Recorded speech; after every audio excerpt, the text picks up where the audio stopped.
The story was about a guy who lost everyone he loved because his talents were too cruel. On November 5, 2024, a mysterious stone monument fell from the skies, landing in the middle of Country R. The shockwave from that explosion destroyed the entire country. On that day, the 5 major powers of the Blue Planet initiated a blockade in that region and began scientific research. And with that, an era of change began. 1 year later in Hangxiang Province, China. Hey Lin Lu, take a look at her. 20 years old, single, and coming from another country looking for someone to adopt her. Do these people from other countries not understand what patriotism is? The friend insists, hey, talk to me. Why are you spacing out? Why are you crying? But Lin Lu is thinking, why am I at my old workplace? I was in chaotic times. 1 year after the monument fell to Earth, this place became a brutal game. Many people awakened different talents and extraordinary abilities. But on that same day, access to secret realms and waves of destructive monsters invaded the world. Humanity suffered greatly and tried to use their awakened powers to protect themselves. The world order was completely destroyed, and the only law left was the law of the jungle, where the strongest survive. To evolve my talents, I participated in countless battles. However, the enemies created ghost-level creatures and spiritual demon monsters. My brother, who had always been by my side, died in a cruel way trying to protect me. He sacrificed his life so that I could escape the secret realm. But the enemies were already waiting for me outside. All of this started because I refused to hand over the Ascension Crystal. I already knew that in chaotic times, weakness was the greatest sin. He asks the guy next to him what day it is today, and he replies that it's November 12, 2025, and asks, are you crazy, man, or did you drink too much last night? I've already told you, you need to take it easy.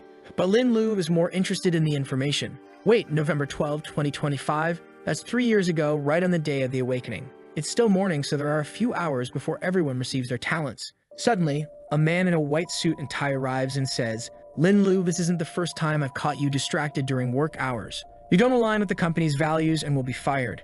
Go to the finance department now and settle things. You don't need to come back tomorrow. The protagonist remembers immediately. This is Supervisor Wanshu Xiao. In the previous life, this bastard awakened a talent that turned him into a demon. He could exchange people's organs and limbs for resources to level up. With the power he gained, he created an illegal prostitution ring. I never imagined I'd run into this criminal again. The protagonist doesn't say anything and turns his back. The supervisor yells, huh, this bastard. He was raised by a bandit. I don't even know how he got a job in this company. The guys nearby agree and say, exactly, man, and he even went against your orders. He's getting too cocky. The bald guy next to them, however, says he didn't expect him to be so shy. But he just leaves without saying anything. Clearly, he knows the protagonist doesn't care about these side characters. But he remembers, in the previous life, I punched him right in the face at this exact moment. However, I ended up being taken by the police because of it. Everyone's awakening happened while I was in jail. Since I was detained for 10 days, I missed a crucial period, when everyone was just beginning to develop. My brother Long Zhengdong, who had been in prison for 15 years, was also released. And we 2 orphans with no home had to steal to survive. That's when our life began to improve. My brother got out before the end of his sentence because he awakened an A-rank talent. He always kept me by his side and protected me so we could increase our abilities together. Then a situation got out of control, and to protect a girl, I accidentally killed someone. That's when I discovered the secret of my awakened talent. I could steal the ability of any opponent I killed. You absorb the soul energy, and your F-rank talent has risen to E-rank. The problem was that my brother was a very stubborn guy. He didn't want me going around killing people just to steal talents. However, this made it so that I couldn't help much. And in the face of all the evil we encountered, I couldn't protect him, nor could he protect me. In the end, we both lost our lives. But I swear, in this life, I'm going to change everything I did. I'm going to make them all experience the hatred and fear I went through. If kindness didn't breed kindness, I'll handle things my own way. I'm going to be the most cruel, evil, and immoral person there is. I'll take full control of my destiny and use all the cruel people as fuel. I want to take the throne of invincibility. In the bathroom, Lin Lu of the Blue Star. Welcome to the new era. From today onward, Blue Star will open different instances in secret realms in various locations. Enter these instances and develop your combat talents. Congratulations, you have obtained a rank F talent, Plunderer. Effect: when you kill a living creature, you will steal 1% of a random attribute or 1% of a talent's ability or effect. Cooldown: 5 days. It's exactly the same thing I received in my previous life. As someone who has returned in time, I know the strategies for all the most well-known instances near Hangxiang. Inside a room, fully prepared with gloves and rope, Lin thinks, here he comes. From inside the room, he observes the supervisor talking on the phone, who says, don't worry, man, I awakened a rank as talent healing comprehension. If you follow me, we'll do really well. You got a rank D ability, that's not bad. We can form a company. Don't worry, after my awakening, what's that old man going to do? He doesn't even know he'll be a target of my talent, and I'll consume him with my healing. From behind the door, the protagonist comes with the rope and loops it around his neck, saying, Well, it's good to see you again, Inspector Wang. You're my first sacrifice after my regression. The guy drops the phone and tries to use the power of healing. This is the creature I can form with my special power. But the protagonist already says, unfortunately, you won't have time to heal. It's over. Time for the next manhwa. You absorb the person's soul, and your talent has risen to rank E. The creature keeps healing the guy even after death, in a way, reviving him. And with that, he goes on killing and killing, rising from F to E, from E to D, from D to A, until finally his A-rank talent evolves to S, and Lin says, "Phew, that was worth it. Let me check my status. When you take a life, you can plunder one of the following. All attributes, effect talents, ability effects, or soul power. In my previous life, my brother and I fought hard, but I only managed to raise my talent to rank A. In this life, just a few hours after my awakening, I've already reached rank S. This is unbelievable. Let's see what the creation of form does. Come forth, my substitute." He called forth the Black Knight, solo leveling style. Substitute Black Emperor, rank S, strength 200. The normal strength of a person is 10. In addition, it has agility 200, intelligence 1, with lots of life and lots of energy. The only problem is it can only move 1 meter from the summoner. Emperor's power, strength steal. When you cause damage, there's a random chance to steal 1/5 of the enemy's attribute abilities. Lin thinks, damn, an S-rank summon is really powerful. This ability of his makes him strong even when facing powerful creatures. Substitutes produced by an S-rank talent have a maximum of 200 points in attributes, except for HP. SS ranks reach 400 and SSS ranks reach 600. The Black Emperor came maximized in 3 of the attributes. The weaknesses are that he's not very intelligent and not very fast. Besides, he can't move too far away. Anyway, it must be one of the most powerful creatures for close combat at the moment. Black Emperor, dispose of this body. Wang Zisho, in the past life, you became a demon by abusing your talent, didn't you? Now you've died in a bathroom. That was a fitting end for you. The world's going to be a mess soon. They'll take at least a month for them to figure out it was me who did this. By then, I'll already be invincible. Walking through the city, he thinks by now most people should be awakening their talents. Even the group chat from my class, which was dead, is now full of people talking. In the group, a chubby guy writes, "Hey Tushin, your talent is trash, bro. I awakened the S-rank wish book. You could call me Gaddy." The protagonist, seeing this, thinks, now I remember, this sociopathic maniac awakened the wish book. He used it to abduct the beauty of our class, Fang Mingxiu. Later, he used unknown means to kill a bunch of innocent people. He even formed a criminal alliance called the Smiling Coffin. In this life, for the sake of Hangxing Province, I'm going to have to take it. He then calls the guy. At the Tomato Hotel, the guy is in a room with a creature holding the book while smiling, saying, "That girl got all excited. She's even calling me daddy." This substitute grants any wish. It's incredible. Wishmaster, I want to completely possess the body and mind of Fang Mingxiu. The entity responds, "Master, your wish will be granted." The chubby guy celebrates, "This creature is amazing and Fang Mingxiu is so hot, I can't lose her. I've already sent her a message. Hey Fang Mingxiu, you there? I'm at Tomato Hotel, room 414. I want to talk to you face to face. Come here now and wear black stockings." The girl responds that she's on her way immediately. The damn otaku thinks this Wishmaster is awesome. As long as I use this right, I'll rule the whole world. At that moment, Lin calls him and says, "Hello, Liu Ming. What's up, man? I awaken an S-rank talent that lets me create a substitute. Yo for talking face to face." He responds, "So you awaken an S-rank talent too. I'm at Tomato Hotel. Come over. Can you make it here? Room 414. Lin says yes, and that he's on his way. But he's already thinking the guy is an idiot. Now I just need to figure out the secret of his talent and maybe use my Wishmaster to do something. 5 minutes later, Lin has already arrived. He opens the door, greets him, and asks, "Tell me, Lin Lu, what's the secret of your S-rank ability? I'm waiting for someone else to arrive." Lin says he'll tell him. The secret of my substitute is... Suddenly, the Emperor is already behind him and bam. He punches the chubby guy in the mouth, sending him flying, crashing into the wall, completely wrecked.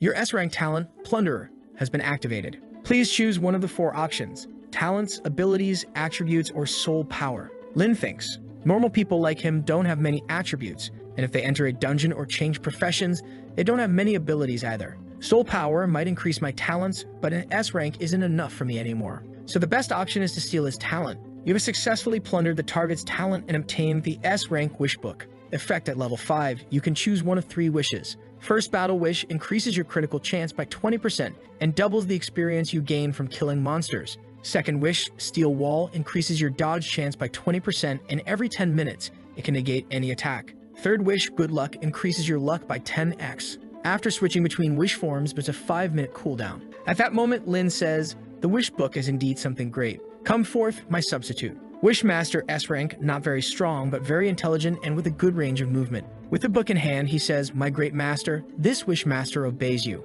Wish Book grants any wish of the user, but the cost depends on the difficulty of the wish to be fulfilled. The protagonist, watching the monster talking, is impressed. The monster says that it can talk because it's a functional substitute. I wasn't made for combat, but to make use of the book in my hands. As you might imagine, the greater the wish, the higher the cost. If you wish for something too big, you might fall into a permanent collapse. Since my intelligence is higher than other creatures, I can even help you formulate plans. Lin then asks, what's the most intelligent way to use you then? The master responds, I'd say the simplest way would be to seek information as it doesn't consume much energy. At that moment, Lin understands instead of asking for a treasure, it's easier to ask where there's a treasure for him to take. And if the wish involves another person, it will depend on their mental strength. Lin asks, if I ask you to release my brother Shendong from prison, how much energy would you have to spend? The master explains, that wish would consume all my energy and I'd be inactive for a while. Not to mention it's such a complex process that at most, I might expedite his release but not be able to free him completely. The protagonist starts thinking, damn, these wishes have to be very logical and I can't just ask for anything.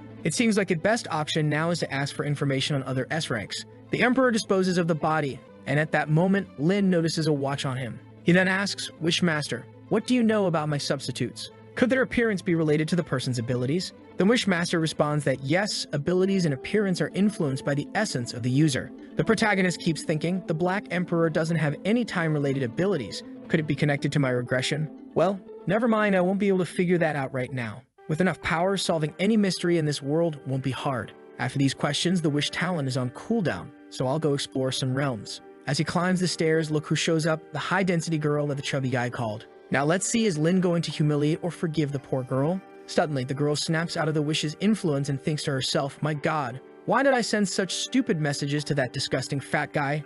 I need to get out of here right now. Nothing happened, my friends. At the reception, Lin extends the room's stay so no one finds the body and then leaves. The plot then shifts to a guy named Yu Taiji talking with the goddess of time, who's saying, Master, during our time-traveling journey, some unknown entity stole my abilities, and that's what caused the return to this moment. Confused, he says, I can't believe it, even after everything I did, this happened. I, Yu Taiji, unleashed an SS of rank ability, time-space travel, right at the beginning of the Awakening era. With this power, I faced even gods, traveling the world alone. But I encountered the Guardian of Waidshua, a formidable opponent from the clan of logical beings. His attack did something strange. It reduced my 4,000 time reserve to 40. But barely, I saved myself and returned to the past. I wanted to return to a week before the Awakening, but it's already today and someone stole my goddess's talent. What the hell is this? The goddess informs, Master, I sense this secondary power is in the possession of someone in the city of Hangzhou. The guy looks and asks, are you sure? And how did your power end up with someone else? The angel responds, unfortunately,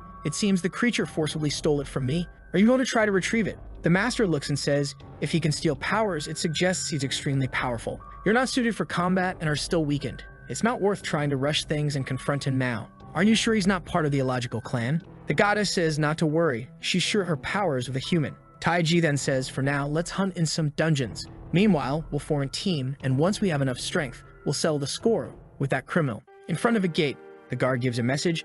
You should enter this place with great caution. It's important to form a team of 5 before starting the exploration. Caution is essential, be careful. The guys, however, respond, so what if it's a dungeon, it's just a magic hold, man? We're going to go in, wreck everything, and post it on TikTok because we're insane. Another one comments, man, I heard that after entering, we'll get a class change. Dude, this sounds a lot like a game I used to play. Hey, why don't you go in and take a look? But the friend responds, why don't you go in and take a look? Everyone knows the best strategy is to wait for others to go first and see what happens. Until they notice. Wait, is someone going in? Looks like it's the first brave one to enter. The guy comments, man, the young ones are really brave. Wait, but aren't you supposed to enter in a team of 5? Why is he going alone? Lin going in alone thinks, in my last life, I ran away from this place, but today it will be beneath my feet. Your body is being digitized and a backup is being created. All damage you take inside the secret realm will be restored when you manage to exit the instance. On your first 2 deaths, you will be resurrected and sent out of the realm. But on the 3rd time you won't return. Please choose one of the 6 basic classes: Mage, Archer, Warrior, Shield Bearer, Assassin, or Priest. In my past life, I chose Warrior. It was a pretty average class, but now, with 2 S-rank talents, I need to make a choice that suits what I want to do. Wishmaster, do you have any recommendations for my class? He responds, Master, I recommend you choose the Mage class. After you reach rank 20, I can help you obtain the secret class, Prophet Mage, and the Black Emperor will cover the biggest weakness of a mage, which is close combat. Lin is impressed as ranked talents can even provide secret professions, but I feel like the Wishmaster has some strange motive. If I choose Mage and then Plunderer on my second advancement, what profession will I get? The Mage responds, I don't recommend you become a Plunderer. That would create something weird, like a close combat mage. Lin thinks, as much as the Wishmaster's advice is important, I have to remember that Plunderer is my innate talent, and for now, the Black Emperor is my main focus. The problem is that his agility is at its limit, which makes fast professions a better choice like Assassin. Wishmaster, if I choose to become an Assassin, and then a Plunderer on the second change, what will my profession be? The Master responds, you'll become a Rogue Outlaw. With this, you'll maximize the advantages of the Plunderer, but I still recommend you become a Prophet Mage. It's a profession that has a much more elegant and relaxed vibe. Lin just ignores this. I choose Assassin. Sorry, Lord of Wishes, but this is the best choice. You've changed to the Assassin class, and your attribute panels are being generated. The two most important attributes for an Assassin, agility and attack speed, have increased, along with movement speed, which is also above average. He receives 5 Assassin skills: Backstab, Quick Reflexes, Sudden Strike, Phantom Blow, and along with that, an Apprentice Dagger with +6 attack. With this, I'll make the most of the Black Emperor. Please select the number of players to enter the dungeon exploration. The limit is 5. Of course, he chooses 1. The current power of the Black Emperor is that of a level 20 or 30 boss. These low-level dungeons won't be a challenge. Besides, the fewer people who enter, the better the reward. The Goblin Lair dungeon ranges from easy to nightmare difficulty. Please choose. Obviously, the protagonist goes for nightmare level. System warning,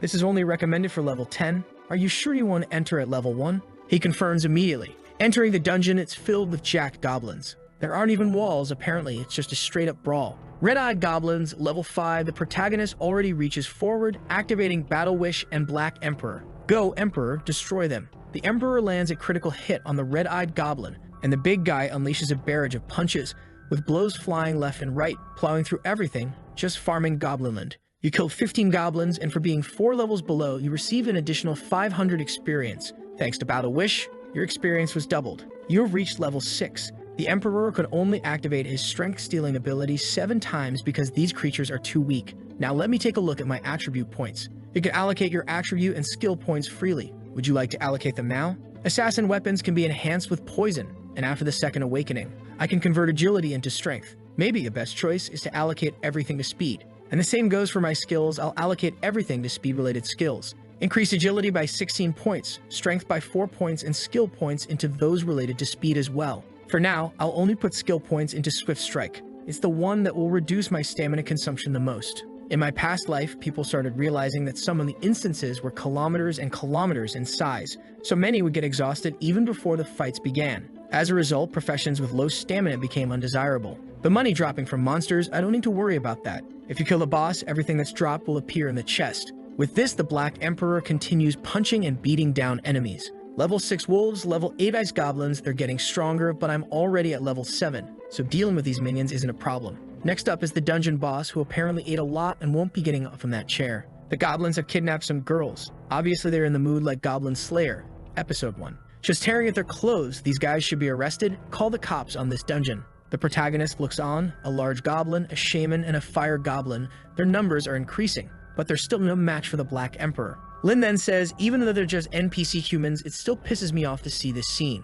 With that, he orders the Black Emperor to attack, and the punches keep flying. The guy is seriously overpowered, but soon there will be creatures even he won't be able to handle. The shaman goblins start summoning skeletons. The protagonist charges forward with the Black Emperor covering him with his speed and agility, already face to face with the monsters. As he reaches them quickly, the Emperor is right behind, landing a perfect hit. Only one is left, and he commands it to come at him. Come at the Black Emperor, that is, you sly dog. The Emperor throws another punch, and the goblin's blood sprays out like ketchup. The creature falls to the ground, and Lin even says it was too weak. But good goblin is a dead goblin. You've killed a total of 83 goblins, including the wolfskin goblin, the large goblin, the shaman, and all the others. A total of 9,700 experience points, and with that, you've advanced to level 9. The creatures begin to disintegrate, the coins gather, and congratulations for clearing the dungeon. The treasure chest is being generated. The protagonist activates the Wishmaster's effect, asking to increase his luck by 10x. Since he entered alone and was at a lower level, the chest generated is SS rank.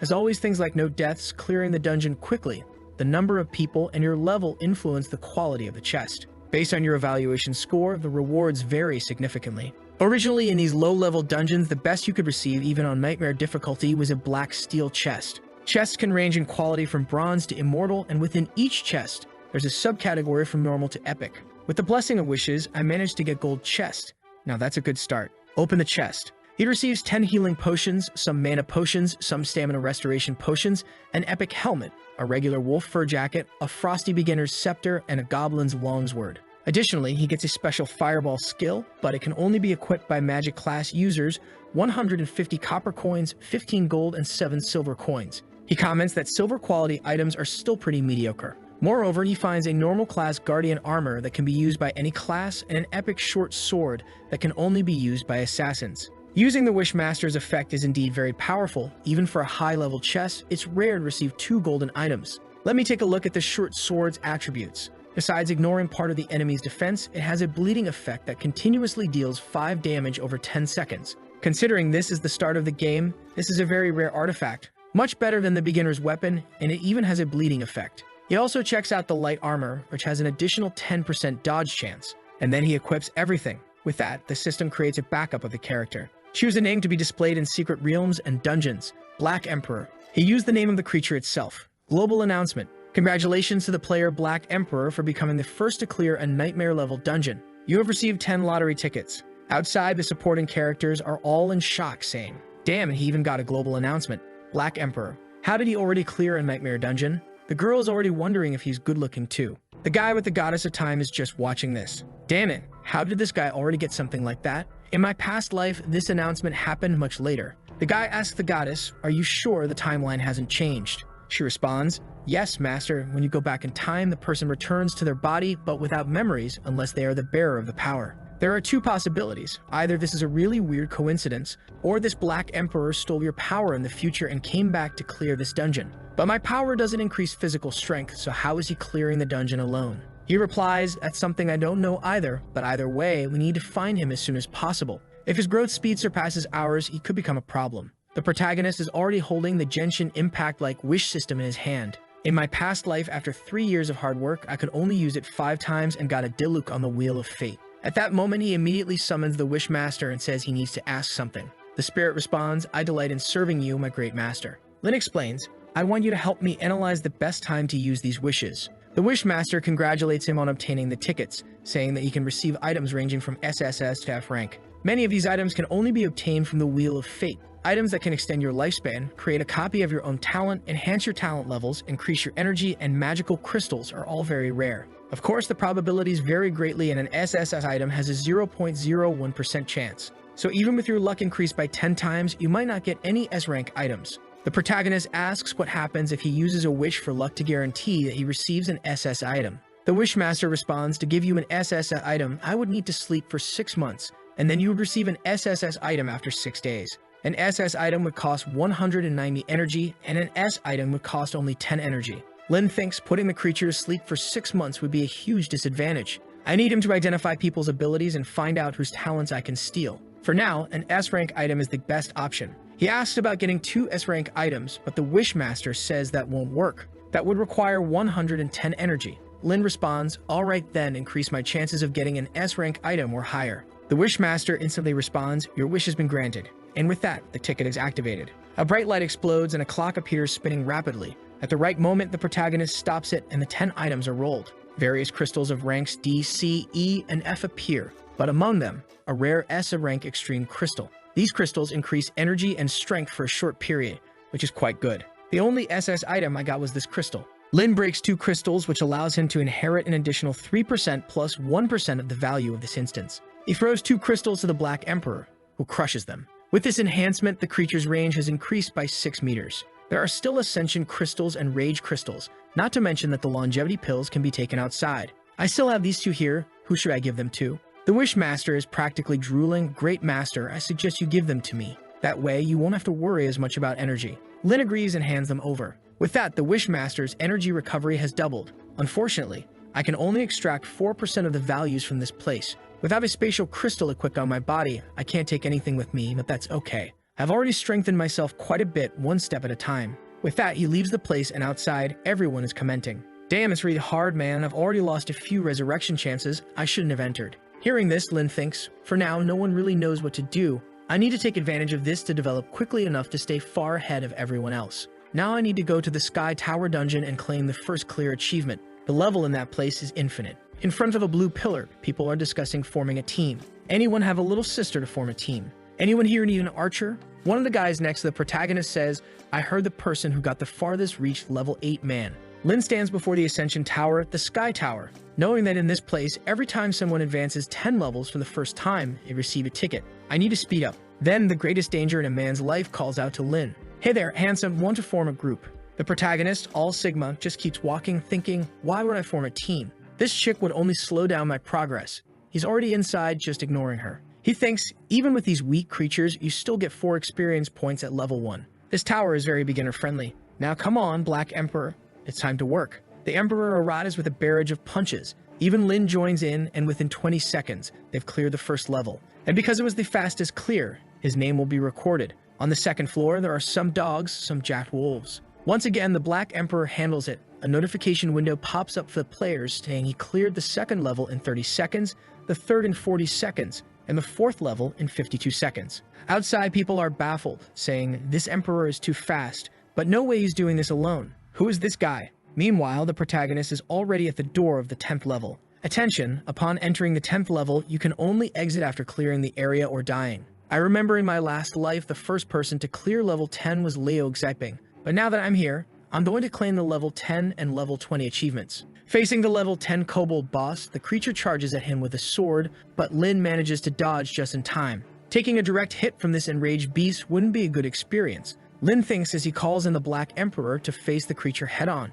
The Emperor punches the kobold in the chest, sending it crashing into the wall, but the boss's aura activates, and for the first time, the Emperor is pushed back as well. It's not as easy anymore, Lin realizes. The kobold boss, wielding 2 swords, leaps at him again, slashing through the air. The Emperor barely dodges, appearing behind the boss midair and lands a blow square in the middle of the kobold's head, dropping it instantly. Congratulations to the player Black Emperor for being the first person in the world to clear the 10th floor of the Ascension Tower. Lin receives more tickets as the outside world erupts in disbelief. No way, it's the Black Emperor again. Who is this guy? Meanwhile, scientists analyzing mysterious rocks are concerned. It seems clearing dungeons is triggering some mechanism here. The inscriptions indicate a rat-level disaster will occur on the blue planet. One scientist, stylishly adjusting her glasses, turns to the others. Wait, this is going to happen on the blue planet? Are the dungeon creatures going to invade the world? She continues, a disaster is approaching and difficult times are upon us. We all need to be prepared for the worst. This guy conquering all the dungeons, Black Emperor, isn't it?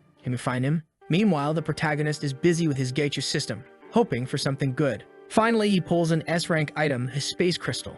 Now I can bring items into reality. The real crystal can be used directly, and the attributes transferred to Earth reach 7%. When I break these crystals inside the dungeon, part of my dungeon stats will carry over to reality. Lin thinks as he gives the Black Emperor another defense crystal and a strength crystal, leaving him with 2 lottery tickets and 275 fragments. He decides it's best to accumulate more fragments before trading them for useful items. But before going to the next level, it's better to sell these equipment items first, since the earlier, the more expensive. The currency of this world and the real world can be exchanged. High-quality equipment is extremely valuable, Lin reasons. He lists the equipment, weapons, and special items in the shop, and within seconds, everything is sold. Startled, Lin realizes, whoa, it's sold instantly. It was worth 5 million in cash. I underestimated the buying power of these wealthy players. While it's nothing too crazy either, farming these low-level items is easy. He plans to climb the tower to level 20 and get the second class change, which will take all night. After exiting, he'll be able to obtain another S-rank talent. The 3 most notorious guilds during the chaotic times were the Smiling Coffin, the Great Tomb of Nazarick, and the Octopus Society. All these guilds have extremely powerful members with rare talents. After I deal with these individuals, I'll head straight to the City of Sinners,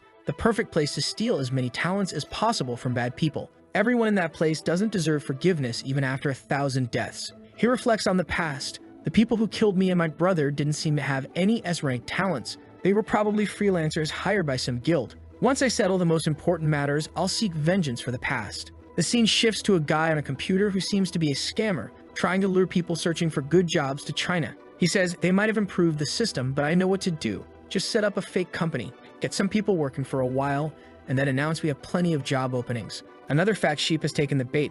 The boss will love this one. Back to Lin, who is now entering the 11th floor of the Ascension Tower, where he's facing skeletons that, to be honest, are the scrawniest skeletons that I have ever seen. Lin stands amidst the skeletal ruins of the tower, thinking, damn, this place is nostalgic. I remember spending so much time here with my brother, killing skeletons to complete the full skeletal set, but there's no time for sentimentality now. Emperador, attack them all. Don't leave a single one standing. Give them a JoJo-style beatdown. The Black Emperor charges, delivering a flurry of punches to the skeletons, reducing them to dust. Fast forward to level 17, where Lin encounters the skeleton commander. The commander thinks he has a chance because Lin is only level 13, but he's swiftly taken out by a perfect assassination strike from behind. With 3 years of combat experience from my previous life, these lower floors pose no threat, Lin muses. Within 8 minutes, he's standing on the 20th floor, face-to-face with the skeleton Lord Tedemir, a formidable foe with 2 abilities. Shadow Summon, which brings forth a legion of skeletons when he draws his sword, and a crushing sword strike. Tedemir raises his massive sword, summoning over 200 skeletons. This floor is way tougher than the previous 19, Lin notes. The skeleton army charges, but the Black Emperor meets them head-on with a powerful punch. Now surrounded, Lin realizes this is the quickest way, but it's risky. You know what? Come to me, Wishmaster. I want the Black Emperor to deal critical damage until the skeleton Lord Tedemir is defeated. The Wishmaster appears with his book, Great Master, your wish has been granted. Even Lin is surprised, can I really make a wish like this? The Black Emperor is now surrounded by a critical aura, confusing even the boss. Lin commands, go for it, Emperor. The Emperor closes in on Tedemir, who suddenly disappears in a cloud of smoke. Where did my Emperor go? Lin wonders. But then from the shadows, the Black Emperor emerges, landing a direct hit on Tedemir's helmet. Each attack deals over 500 damage, rapidly draining Tedemir's health. With 100% critical hit rate, the boss is defeated in record time. Destroyed and in pieces, that's the fate of a demon. You have successfully defeated the skeleton Lord Tedemir. You gain 700 experience for killing a higher level creature, plus 200 bonus experience for the battle wish. You have cleared the 20th floor of the Ascension Tower. The Black Emperor continues to pummel the skeleton's remains until Lin tells him to calm down. Another global announcement. Congratulations to the player Black Emperor for being the first to clear the 20th floor. People outside are shocked. Is he going to advance even further? But how? You must be exhausted after advancing so far alone. Lin knows that floors 21 to 29 are a labyrinth. I just need to follow the shortest path stored in my memory to reach the 30th floor boss as quickly as possible. Soon, Lin stands at the entrance of the level 30 boss room, his level much lower than recommended. The system advises your level is too low. It's recommended you return another time. But Lin laughs, this system is amusing, giving me suggestions, and enters. The boss is the Minotaur King, towering over Lin with his massive hammer. Level 15. Foolish human, do you know what you're about to face? Lin responds, your palace is actually a giant trap, isn't it? The Minotaur, confused, shrugs it off, whatever. Black Emperor, go now. The Minotaur swings his golden hammer and the Black Emperor barely dodges the earth-shattering blow. Lin thinks based on my past life's experience, it's unwise to rush from floor 21 to 29 through the labyrinth. The monsters you avoid might be summoned by the king. The Black Emperor strikes from above, but the Minotaur tries to catch him, narrowly missing as the Emperor slips away. Lightning crackles as the Minotaur smashes the ground, setting off a chain reaction. In my past life, countless players lost to these traps, but I know the right plan, Lin says. He calls the Wishmaster again, asking for critical hits for the Black Emperor. The Emperor lands a perfect blow to the Minotaur's eye, then another to its mouth, delivering a barrage of punches that drains the boss's health rapidly. The Minotaur roars, my horde of warriors, I command you to come and protect your king. Lin grins, so he's finally started. It's our time now. The Black Emperor activates his special ability, which gives him a chance to steal one of the boss's abilities with each strike. He begins stealing. Ground Explosion, Life Drain, Fury Dance, Attack Points, the King's Command Skill, and 30 Agility Points. The poor Minotaur is left completely disoriented. Although the stolen skills don't come with full power, they're still potent. The thrill of stealing really is something else, Lin admits. Congratulations, you have reached level 18, even stealing EXP from the boss. At that moment, the door behind them opens and a group arrives. The creatures from the other levels have finally shown up just in time. Warriors, listen to my command, retreat. These fools came at the wrong time. Let's test the power of these new abilities and see if they're worth anything. Hammers fall to the ground, kneel, and they all obey. The scene shifts to the dungeon of the Mushroom Kingdom. Kneel before me. This is the Mushroom King. The guy with the Goddess of Time appears, saying, congratulations, truly worthy of an SS ability. The Emperor's vision. I've been hearing your name for a long time, Ru-Terang. Ru-Terang responds, who are you and why aren't you afraid of my Emperor's vision? My name is Yu Taiji, a person who exists outside the limitations of time, and I can make you stronger. The guy asks, what do you mean by outside of time, and why did you come to find me? Yu Taiji takes his hand as if to kiss it and says, because I need your help. You are the only person who can make monsters meal. Little does he know the protagonist has already done the same. Meanwhile, the Black Emperor is moving forward, beating down the monsters that are all kneeling. They don't even resist, they're just getting beaten up. Wow, this raised a lot of dust. The protagonist moves on to levels 19, 20, and 22, and in 16 minutes and 29 seconds, he finishes the 30th floor of the Ascension Tower. Once again, this is announced to everyone. Outside, they have no idea that the Black Emperor is walking right past them, all cool and composed. Next time, I'll make my class change. Now sitting in a restaurant eating a big bowl of ramen, Lin thinks, I'm sure the class change will be harder than the warriors. Not to mention my past experiences won't help me in this case. At the next table, a guy slaps a girl in the face and says, you useless healer, always messing up our team. Lin just thinks, oh boy, these colleagues of yours, girl. But he overhears their conversation. Hey, do you know Lin Lu's brother? That guy's a criminal who's in prison. My table's right next to Lin Lu's. Is he going to steal my stuff? Better be careful. Turns out, they're all from the protagonist's old company. These guys were all cronies of the supervisor, always trying to ruin my reputation. The girl, with tears in her eyes, begs for forgiveness. Please, I didn't do anything. But the guy kicks her and says, what good are your apologies? It's your fault that Xiaoji died. She's being beaten up, and the protagonist just watches, calmly eating his ramen. So it's true that one is missing, Lin thinks. Xiaoji really is dead. They sit down at the table. Hey boss, bring us 3 bowls of ramen and some of your best dishes from the menu. Also bring this girl here. The guy kicks her in the forehead and adds, get up and stop pretending to be dead. She tries to get up, almost passing out. She says, when the supervisor was alive, they weren't like this. But the guy runs his hand through her hair and says, you're talking about the supervisor? But he's not here anymore, darling. The protagonist, observing from the side, thinks, the supervisor will live in your hearts because I've already taken his life. The bald guy grabs her and says, in the past, you were the supervisor's lackey, and now you'll be ours. Lin continues calmly eating his ramen. I remember they had a close relationship. It seems the world's changes have also changed them. At the table, the bald guy asks, Captain, now that Xiaoji is dead, our team is short on members. What are we going to do? The guy with the red tie says, you're right, man, we need to recruit new members quickly, and we need to get past the 2nd floor of the Ascension Tower. Meanwhile, the poor girl is on the floor, healing the guy's feet and giving him a massage, until one of the side characters spots the protagonist and says, look who's here. Long time no see, Lin. The girl on the floor recognizes the name too. The guy approaches and says, hey old friend, where did you end up after getting fired? I've missed you so much, brother. He points to the food. Look at this good food. You can have it. Life's tough for you, isn't it? Let me ask you, Lin Lu, did you awaken any talent? I can help you make a lot of money. What do you say? Lin, glancing to the side, remembers that this situation also happened in his past life. In my previous life, I was in jail for 10 days, and as soon as I got out, this guy came to talk to me. Back then, Lin was naive and said, my talent is called Plunderer, but it's only rank F. I told him, sharing the details of my ability. The guy, still talking, sneered, man, that Lin Lu really was raised by a criminal. Even his talent involves stealing for crying out loud, and it's rank F2. Evil should suffer. He and his brother seem like they haven't learned their lessons. They're facing the rightful retribution. The protagonist thinks, he made that offer to me, but all he really wanted was to laugh in my face. Lin stands up and says, goodbye. I have no interest in joining you. Confused, the guy asks, you don't want to join us? How are you going to play in the tower alone? Kid, stop dreaming. You think you're going to become the next Black Emperor. Little does he know. But then here she comes, that damned girl. Lin knows in his past life she always messed with him. The girl pleads, Brother Lu, please save me. Suddenly, she's on her knees begging. Lin asks, what do you want me to do? She grabs his hand and says something cryptic. Mount Everest is big and round. But he only replies, you must be mistaking me for someone else. I can't help you. In the background, the thugs are approaching angry. One of them yanks her by the hair, saying, oh, you filthy wench trying to seduce him, huh? You think Lin Lu has the ability to save you? You think he has a high-level talent?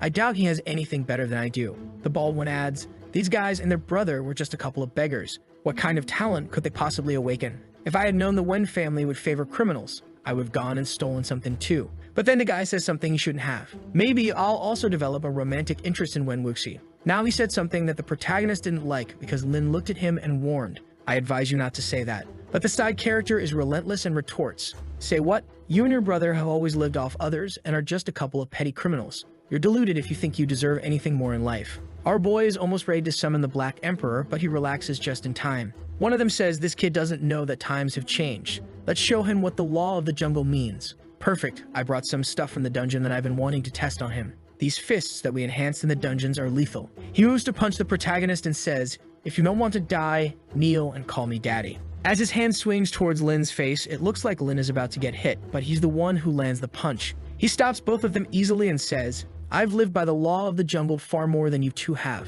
The girl is already falling in love. When she was trying to seduce him, the artist was more excited. Now she's all beaten up again. The boss thinks. Two useless idiots. How did you not defeat him? He pulls out a blade, saying that Lin must be looking to die. He charges, but Lin dodges and lands a solid hit on the guy's jaw, putting him to sleep. He delivers another kick. Lin is incredibly calm in this fight. He knees another guy in the chest, sending him crashing into the wall. The guys are all beaten up, and Lin thinks, this bunch of weaklings. It's almost humiliating to have to fight them. The bald guy is confused. How is Lin Lu this strong? What level of talent did he awaken? Maybe at least S rank. What do you think about joining him? It seems like a good idea. Brother Lu, do you need more members? We're willing to throw our dignity away and do all the dirty work for you. Lin replies, I already said I don't want to form a team, but you just don't believe me, do you? But there's a suspicious-looking guy watching everything from above. Brother Lu, please forgive us, man.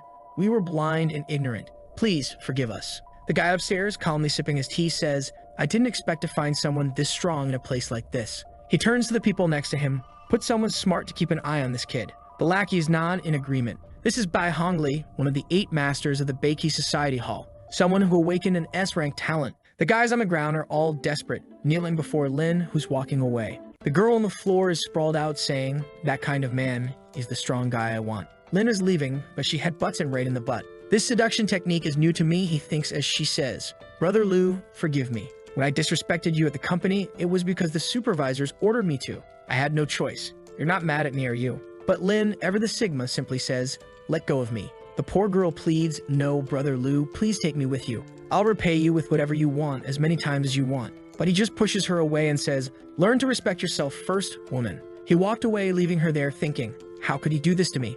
I was the flower of the company, and I wanted to work with him. The guys behind her start mocking her. Oh, me, you think you can seduce anyone? In Brother Lu's heart, there's already Wen Yuxi. You don't stand a chance. She glares at them, furious. What do you mean?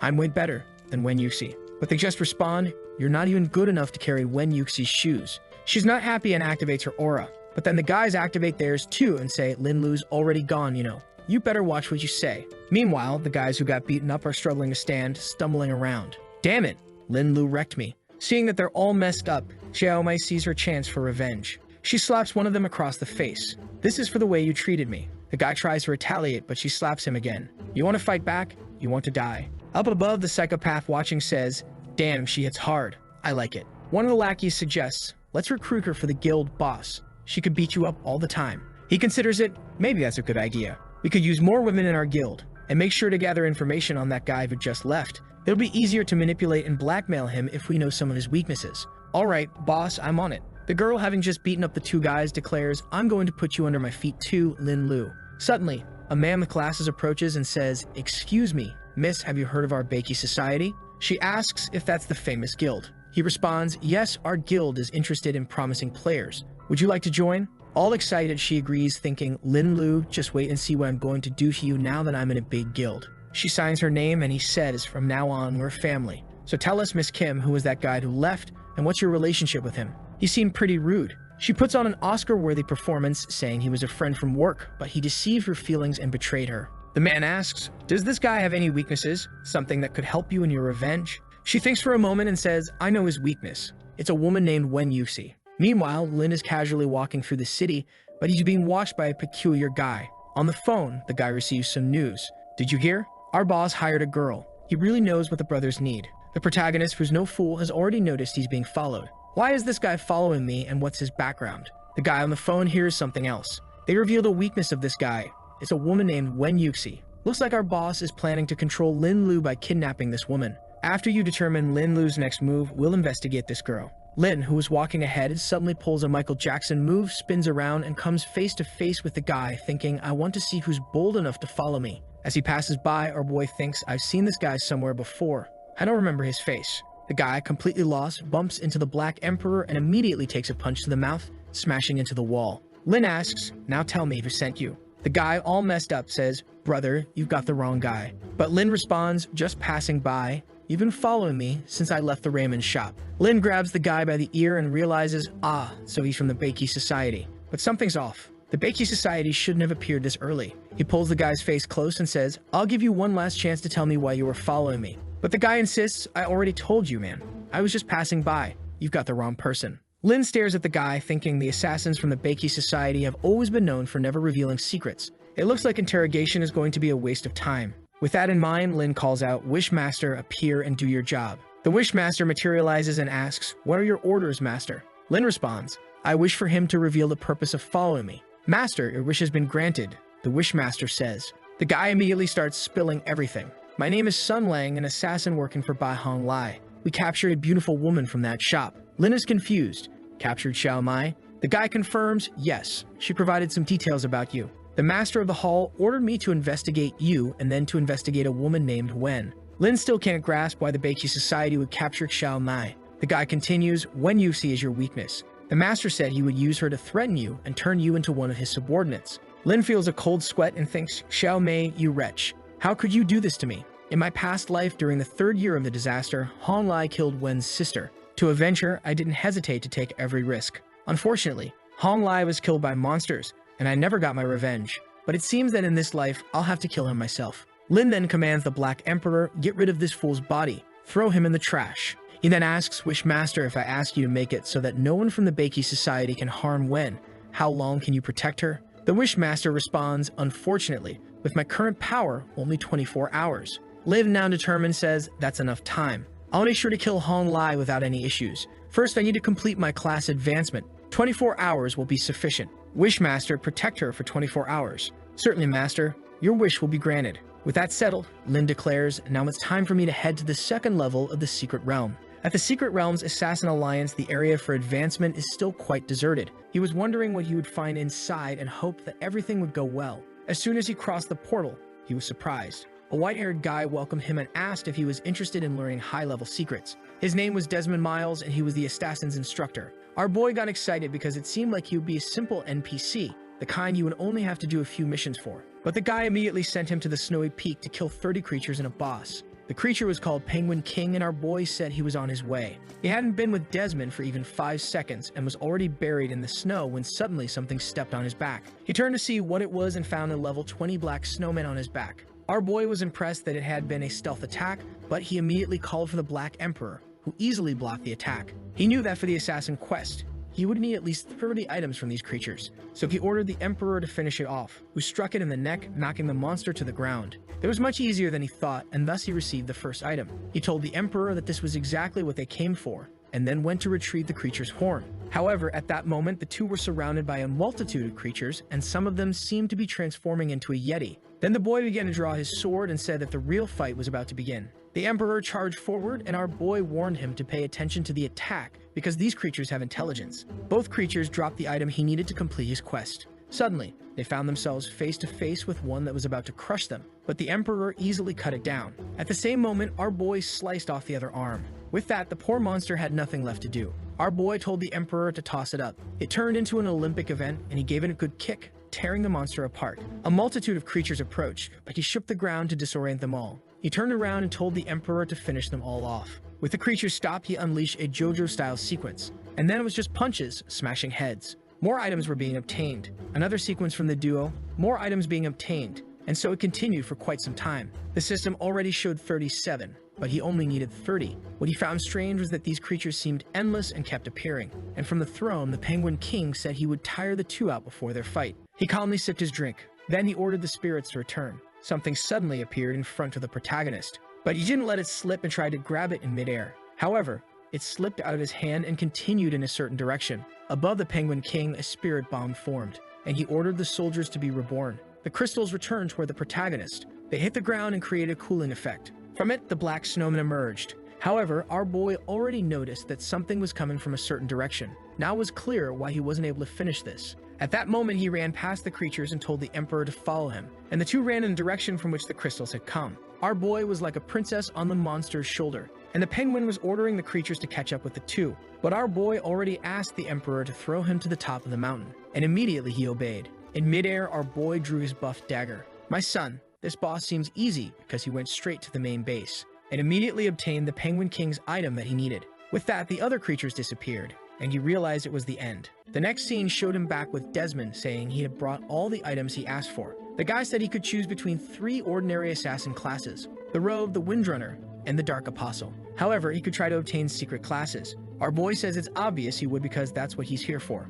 Desmond warns that if he chooses this option, there's a chance he might die. However, the excited protagonist says he's willing to take any risk. The guy laughs and says he likes that impulsiveness in him. Our boy knows that in his past life, several people managed to get the secret class, so it shouldn't be that difficult. But the guy says it's too late now, and there's no way out of it. He's going to send the boy to the void region where the test will begin, and he tells him to feel free to choose. At that moment, the protagonist wakes up in the middle of nowhere. He seems unable to notice anything around him. It's as if he's in an endless void, which makes sense with the name. However, it's not so empty after all because the fool stumbles. And with that, a laser appears in front of him. In fact, several lasers appear around him in various regions. He approaches a red laser to see what happens. That laser grants the class of Fugitive, and he remembers that this is the one recommended by the Lord of Desires. However, he's curious about the other two. The blue one is the Shadowless class, and he saw that it seemed stronger, with better specializations than the other. He imagined that the color of the pillar signified the quality and rarity of it. This means that the golden one surely had the best. He went there and made contact. With that, the Swordstorm Master profession was revealed as a legendary profession.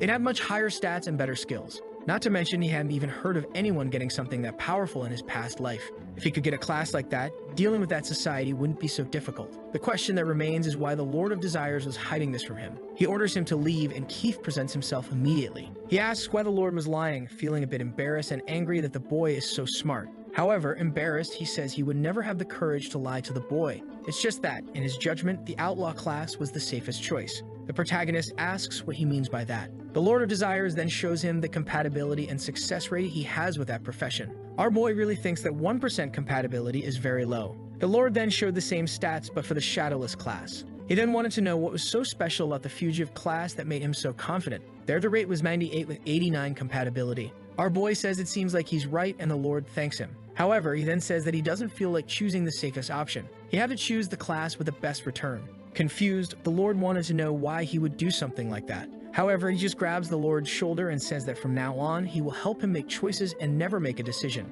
As he heads towards the pillar, the Lord of Desires says he understands. He then asks if it's possible to have 100% compatibility after learning the class. The Master says it is possible, but it will be much more difficult than with the others. Moreover, if he fails, he will become extremely weakened or in the worst cases die. Our boy responds that he's prepared for that. Not to mention that being weak for 20 days is the same as dying, since everyone will become stronger than him. With that, he slaps the Lord's face and warns that he's good at calculating probability, but forgot that he himself exists. And at that moment, he makes a wish. He wishes for the profession change to Swordstorm Master to be successful. The Lord of Desires says that the wish is his command. He casts a blessing on him, saying that now the wish will come true, and the chance for class transfer increases to 100%. Our boy feels enveloped in a golden aura. With that, the class change is initiated. Outside, Desmond can see that he chose that class, which is crazy because he's seen SSS rank people fail at it. In meditation, he thought that if he really wanted to obtain this, he would have to understand the true essence between the storm and death. After a while, he opens his eyes.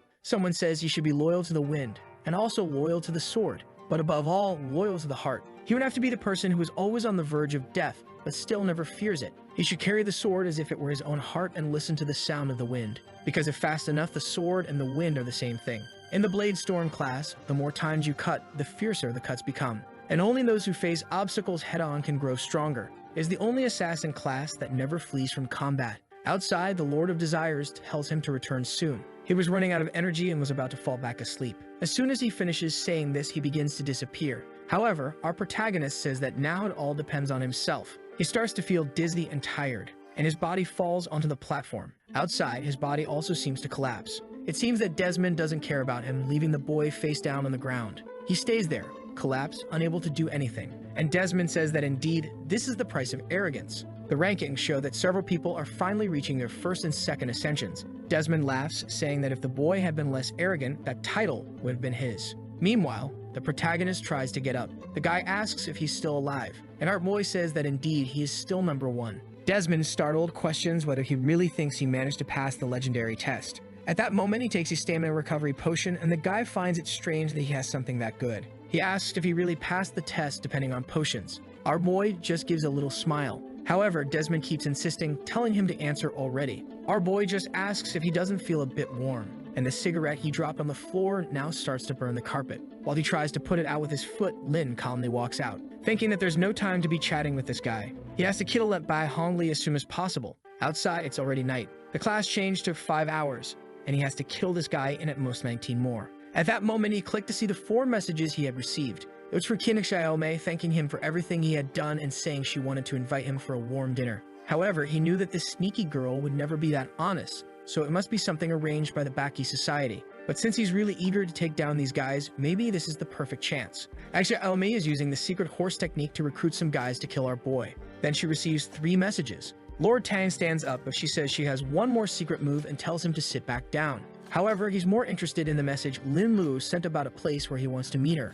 Tang says she can show him those moves later and tells her to get up quickly. This girl was so motivated that she was furious she wouldn't be able to show off her techniques. In front of that table from the very beginning, it said that the rat disaster would start in 24 hours. The old man warned the blonde guy to notify all the countries that a disaster might be approaching. Meanwhile, in another region, Lin Lu was observing the moon. He received the news and knew it was exactly like this in his past life. However, he then noticed that this time was happening 5 days earlier than usual. He knows that in this first disaster, the monsters will be between levels 1 and 20. Additionally, there will be several insect-type creatures that will give 4 times more experience points. Of course, for the non-awakened, the world will become a catastrophe. Back then, he couldn't help those he loved and in fact only made things worse. But this time, he will finally be able to protect them. When he was younger, he always lived in confusion, and his sister taught him many things. Even though he and his brother had stolen things from her family, after they understood what had happened, they forgave them. She always teased him for being so small, and he knew that in the most important moments of his life,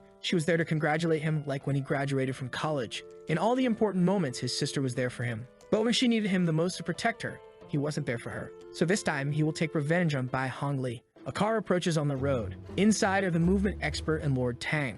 At that moment, he receives a message. He calls the guy Kagao's, but it seems to be Bai Hongli, and he says what he wants. Xiao Mai is impressed that even the guy she likes so much seems to be afraid of this person. He informs him that the test will begin next month, and he says it's fine. The guy says they awaken an SS as ranked person, and everyone's goal is to gather crystals for this guy. He just agrees while thinking that this damn Miyamoto Musashi is stealing everything that should have been his. Princess Yoshiko was supposed to be his, along with the entire future of the Baki Society. Before that day comes, he will need multiple crystals, and people like Lin Lu need to become his miners. He tells the girl she has to do everything to bring Lin Lu to work for them. She says not to worry, that she knows exactly what tricks to use. Of course, he says he knows those tricks of hers very well. When our girl was lying on the beach, she approached, confident that if she could take down Lord Tang, she could take down Lin Lu. With that, she came running and shouting for Brother Lu. She screamed that she had arrived and threw herself at him, but he just stepped aside, and she fell flat on her face. She turned around and said that fall hurt a lot, but at that moment he ignored her and asked where Bai Hongli was.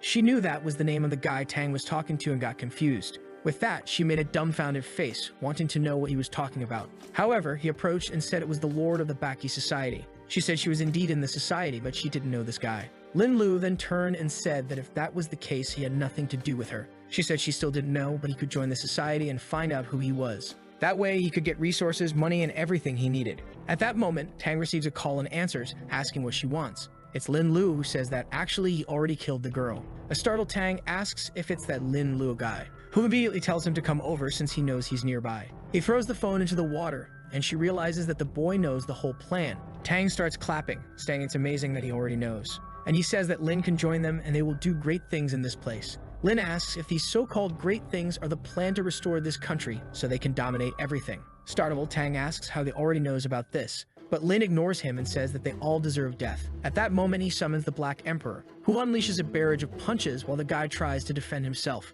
He tells Princess Kaguya to retreat because she won't be able to withstand it. The monster, who apparently has airbag protection, says she understands. The Black Emperor merely lands a blow, but she leans back, dodging it. He launches another attack, but she blocks it with an umbrella. Lin Lu is impressed that she can actually hold off the Emperor.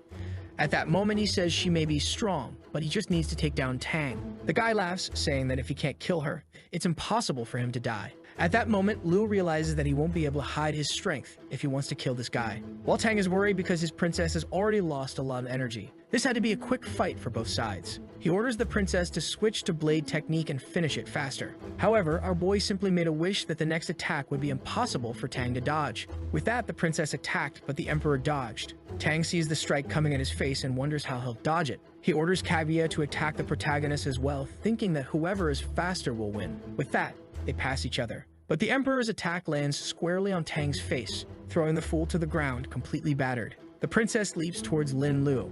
Tang smiles, saying he'll be sliced by the blade. However, as soon as the sword touches him, he turns into smoke. Lin Lu says that he has potential, but this is the end for him in this world. At that moment, the Emperor already has another punch ready, and with that, he is smashed into the ground. Lin Lu feels that he has finally avenged his sister in this life, and now was time to steal the guy's talent. As always, he could choose one of 3 traits. Considering the guy had good talents, maybe this was the best option. And with that, he stole the S-rank talent, Rainy Night. In any weather, the umbrella would defend against detection. Fighting at night would create a small rainy area that would increase the princess's attack power. The princess he received was named Hiyu and had a movement area of 20 meters. And immediately, she called our boy Master. He was impressed that she had a perfect balance between attack and defense. Not to mention that while she had 30 intelligence, the Emperor only had 1. He greeted her, and she said that the cold storage was ready. With that, something began to emerge from Tang's body. When he killed someone, there was a small chance of getting some items, and he wondered if it would be something good. What he received were 2 chances to spin the roulette with 10 items.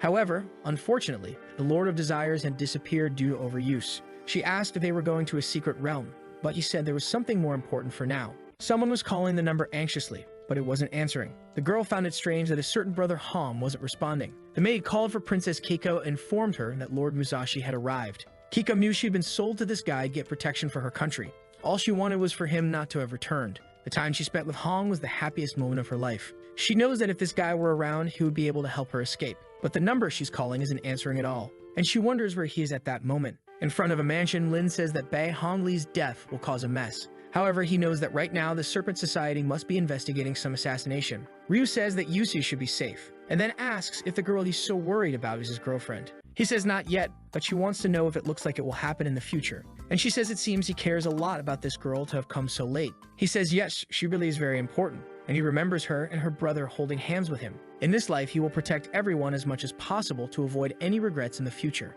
And with that, he tells the princess that they need to go. She asks where, and he says they are going to the sanctuary forest to level up as quickly as possible. The scene changes to him in front of the crystal, saying he wants to enter. The guy says that only level 30 people can, and our protagonist says he knows very well. The guy then says he'll have to show his information. He just shows the Black Emperor card, and the guy on the right recognizes him as the person who dominated the announcements. He asks if he can go in that case, and the guy says yes. However, the chubby guy, seeing that he's with a girl, tells him not to try showing off just because he has a hottie by his side. Our boy ignores him, and he thinks the kid is going to screw up trying to show off for the princess. What the guy doesn't know is that, actually, she's the one killing everything inside. Again, the girl's name changed to Princess Kaguya, and now will stay that way forever. She's easily cutting down all the creatures in the dungeon. Our boy is taking the opportunity to level her up as quickly as possible, while he and the Black Emperor are resting in a corner. Shortly after, she says that all the creatures in that area have been eliminated. Lin stands up, saying that this is perfect. He explains that in this place there is an elven field, and their mission is to protect the elves from incoming attacks.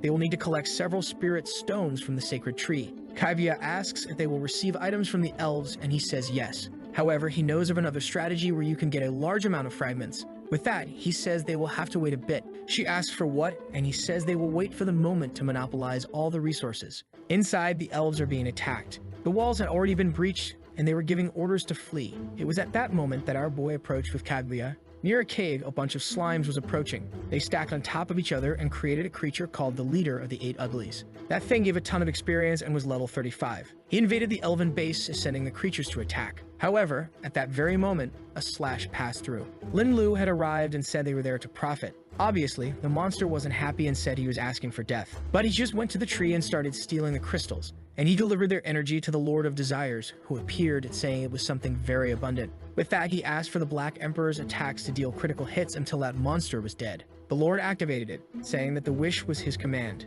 The boss charged forward, but the Emperor also went in, unleashing the JoJo. However, Lin ordered Kaguya to defend the Black Emperor so he could be free. With that, she attacked with the umbrella, which went towards the boss's hand and created a shield. There were some creatures there, but they seemed like level 1 monsters. They threw some spores, but our boy's summons easily dodged them. With that, both went after the boss and quickly started to overpower him. A little while later, after being beaten, he let out a roar upward, and a strange energy began to accumulate on his head. Lin warned that this was a self-destruct attack and told Kaguya to save the two of them. The monster from afar launched a green barrage, and Kaguya stood in front of the Black Emperor to defend him. After a while, the smoke cleared. She was dissipating from expending energy, but the Emperor had survived. Lin was impressed that both of his creatures were almost destroyed. Then she activated another crystal, telling his creature to take advantage of the boss's weakened state. The Emperor was immediately re-energized and unleashed a sequence of attacks on the boss. With that, the poor thing was shattered on the ground, and man, the creature gained 9 million experience points.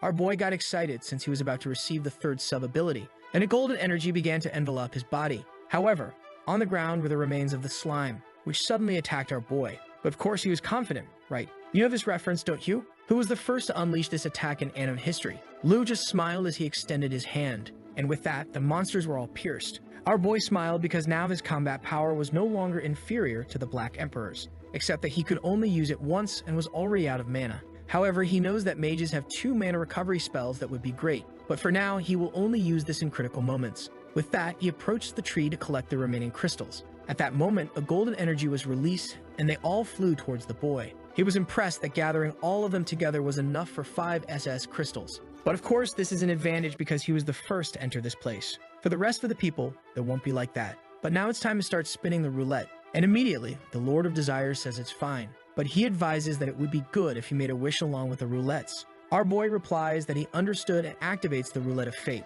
With that, a shower of pay-to-win items comes his way. He receives an S of cooldown stone that reduces the time needed to use another spell. Now he can finally steal 2 talents in the same day. In addition, he received a crystal that increases intelligence by 10 points. At that moment, the Lord of Desires appears, saying he should give it to the person who deserves it most. While the Black Emperor has 1, the Lord is asking with 180. So our boy asks what the intelligence attribute is for. The Lord explains that it doesn't necessarily make a person smarter, but rather makes them faster at solving problems. Basically, the more intelligence, the quicker a person can learn and gain experience. Lin thinks that maybe that's why the Black Emperor is no longer able to defeat everyone as easily as before. Apparently, he is the one who needs this crystal the most. With that, he gives it to the Emperor, who immediately absorbs it and even becomes slimmer. He then thanks him and says that thanks to this gift, he will defeat all enemies. Lin Lu says that from now on, he will make his own choices in combat. With that, he gives 2 crystals to the Lord of Desires to increase his energy limit. He thanks him and says he will try to help him locate the next S-rank talent. The scene shifts to another building.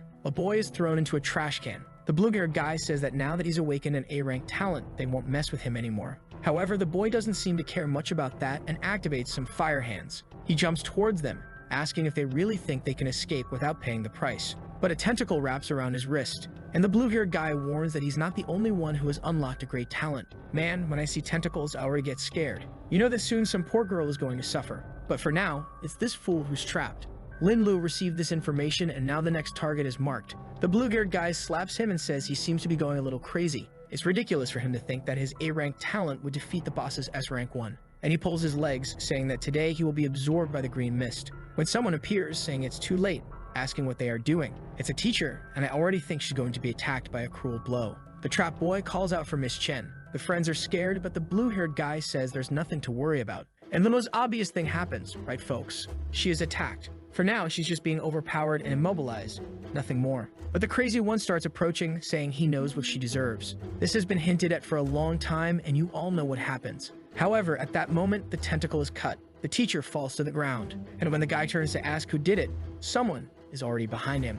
With that, his 2 friends start bleeding. He uses the tentacles to defend himself and demands that whoever is doing this show themselves. Lin Lu just smiles and says he's just passing through. The guy says there shouldn't be any S-rank awakened at the school, so who are they? Lin ignores him and snaps his fingers, wishing to the Lord of Desires that he wouldn't be hurt for the next 30 seconds. The guy is confused and asks what the hell he's doing, but Lin just wants to know if those will be his last words. Tired of it, the blue-haired guy jumps, saying he'll kill him now. However, Lin summons the Black Emperor and says he's free. The guy is shocked, asking how many summons he has. And there goes the Emperor, activating the JoJo. But unfortunately, he is also immobilized by the tentacles. And the guy says this is perfect since he'll devour all of them. However, our boy activates Princess Kaguya, who once again cuts through everything. The guy falls to the ground, saying it was the boy next to him who was harming him. But then he screams, saying it doesn't make sense. Lin ignores him and says he already knows everything, so he can stop with that pathetic act. He turns to the teacher, who he just messed with, asking for help. But before she can say anything, Kaguya has already struck him in the back. With that, he kisses the asphalt, and Lin simply says that the price for doing evil is to pay with your own life. Already stealing the guy's talent, something goes into his hand and he wonders what it is. At that moment, the boy who was trapped thanks him and asks the protagonist's name. He replies that he is the Black Emperor. With that, he calls his summons and says they are going home to eat. The guy gets all excited, saying he wants to be like him one day. Our boy is then in a restaurant. The talent he received is called Perfect Fusion, but he has no idea what it does exactly. He decides to summon the Emerald Mage, and begins to feel as if he has 12 arms and can control them all. The system says it's very good at defending against brute force attacks, but terrible at defending against cuts. Even though it's not very offensive, it's a great talent for defense. He stretches out his arm, saying everything is settled and the people can come out to eat some fried chicken. The summons immediately thank him, saying that's their favorite food. He starts typing on his phone and says now it's just a matter of waiting. With that, the woman asks if he really ordered more than 300 chickens and 200 burgers. He says yes, and she informs him that unfortunately, they don't have enough ingredients. It's then that he remembers that when the cities are destroyed, food will start to run out. But at that moment, Kaguya tells him to look because there's a strange fog outside. He knows that this is probably the signal that the disaster is about to begin. Soon the creatures will be free in the city, killing everyone. At that moment, a woman enters the restaurant asking for help, but an insect already grabs her by the shirt. She and her child are pulled by a spider. She tries to persist, pleading for help, and then Lin Lu steps in front of her to protect her. But in front of him, there are already a bunch of insects. Lin makes a wish for all the fog around him to be dispelled. With that, an energy wave clears the way. Our boy starts to prepare, and with a simple slash, the first spider is killed. The disaster gives 400% more experience, and his bonus adds another 200%. He knows this won't give him any equipment, but the experience is very good. Not to mention there are tons of monsters. He calls out to his two summons, saying it's time to level up. With that, the two appear, and the hunt begins. The problem is that the number of monsters is almost infinite. Elsewhere, a white-haired guy says this is a bit intimidating, but the one in the suit replies that for awakened ones like them, this is actually a great opportunity. They agree, saying that 4 times the experience is too good. However, they already know that this event was supposed to happen 5 days later in another timeline. The one in front comments that since the Black Emperor reached the second stage so quickly, the Calamity also arrived earlier. But none of that matters since they are the strongest team in this place. With one of the abilities they have, they'll quickly reach level 20 and advance to the next stage. And with that, they move forward to see who will evolve the most. Lin and his group have already killed so many creatures that they are hesitating to approach them. With that, he tells Kaguya and the Emperor to stay on guard there. He goes to the restaurant and the staff has finished the orders he made. He begins storing everything in his space and tells the people to wait for rescue. The woman wants to go with him, but Lin warns that being with him is the most dangerous place since he's heading into the thick of it. However, they don't need to worry because someone will definitely come to save them. But suddenly, he feels something strange. Something ominous that makes him wonder if he forgot some detail. A change in the course of history due to his rebirth. That's when he thinks that this disaster happening earlier might represent a new risk for his sister. Elsewhere, a praying mantis creature attacks a woman. An old man who was at the meeting approaches with his summon, which happens to be another old man, who creates a giant ball of light and crushes the insect. This old man doesn't miss a chance and immediately goes to save the woman, asking how she'll reward him. But at that moment, a laser passes by, and they tell the old man to keep his eyes off what isn't his. The guy in front says he saved her. The old man tells him to stop complaining because that woman is his now. These guys are psychos, and the guy behind says he wants to keep the insect's remains. He approaches, touches the body, and says that the Majesty commands him to resurrect. Apparently, this guy is the Walmart version of Sung Jin-woo, as he has the talent of the Dark Monarch. Meanwhile, our boy is running through the city, cutting down everything. He runs right alongside those guys who seem to be observing him. They find it strange that a guy is alone, killing all the creatures and leveling up so quickly. Lin is fleeing through the city while heading towards his sister because in the previous disaster, she was supposed to have survived. He knocks on the door, hoping she's okay. Then someone inside asks if something has come back. When the woman opens the door, she sees that it's the protagonist. He asks where her uncle and his sister are and why they aren't home. She says they are working a bit late and she doesn't understand what's happening. At that moment, Lin is sure something must have gone wrong. He tells the mother not to worry, he'll go look for her, and she says that's fine. No offense, but this mother doesn't seem very worried. Meanwhile, our boy is running through the city, knowing that if his sister encounters an insect, she'll die, praying to whoever is up there that she's safe. In the middle of his run, the Black Emperor warned that someone was nearby. That woman from before was cut down. Our boy said that she was beyond saving, and that it was better to keep looking for his sister. At that moment, he summoned the Lord of Desires and asked him to locate her. With that, the Lord created a minimap indicating her position.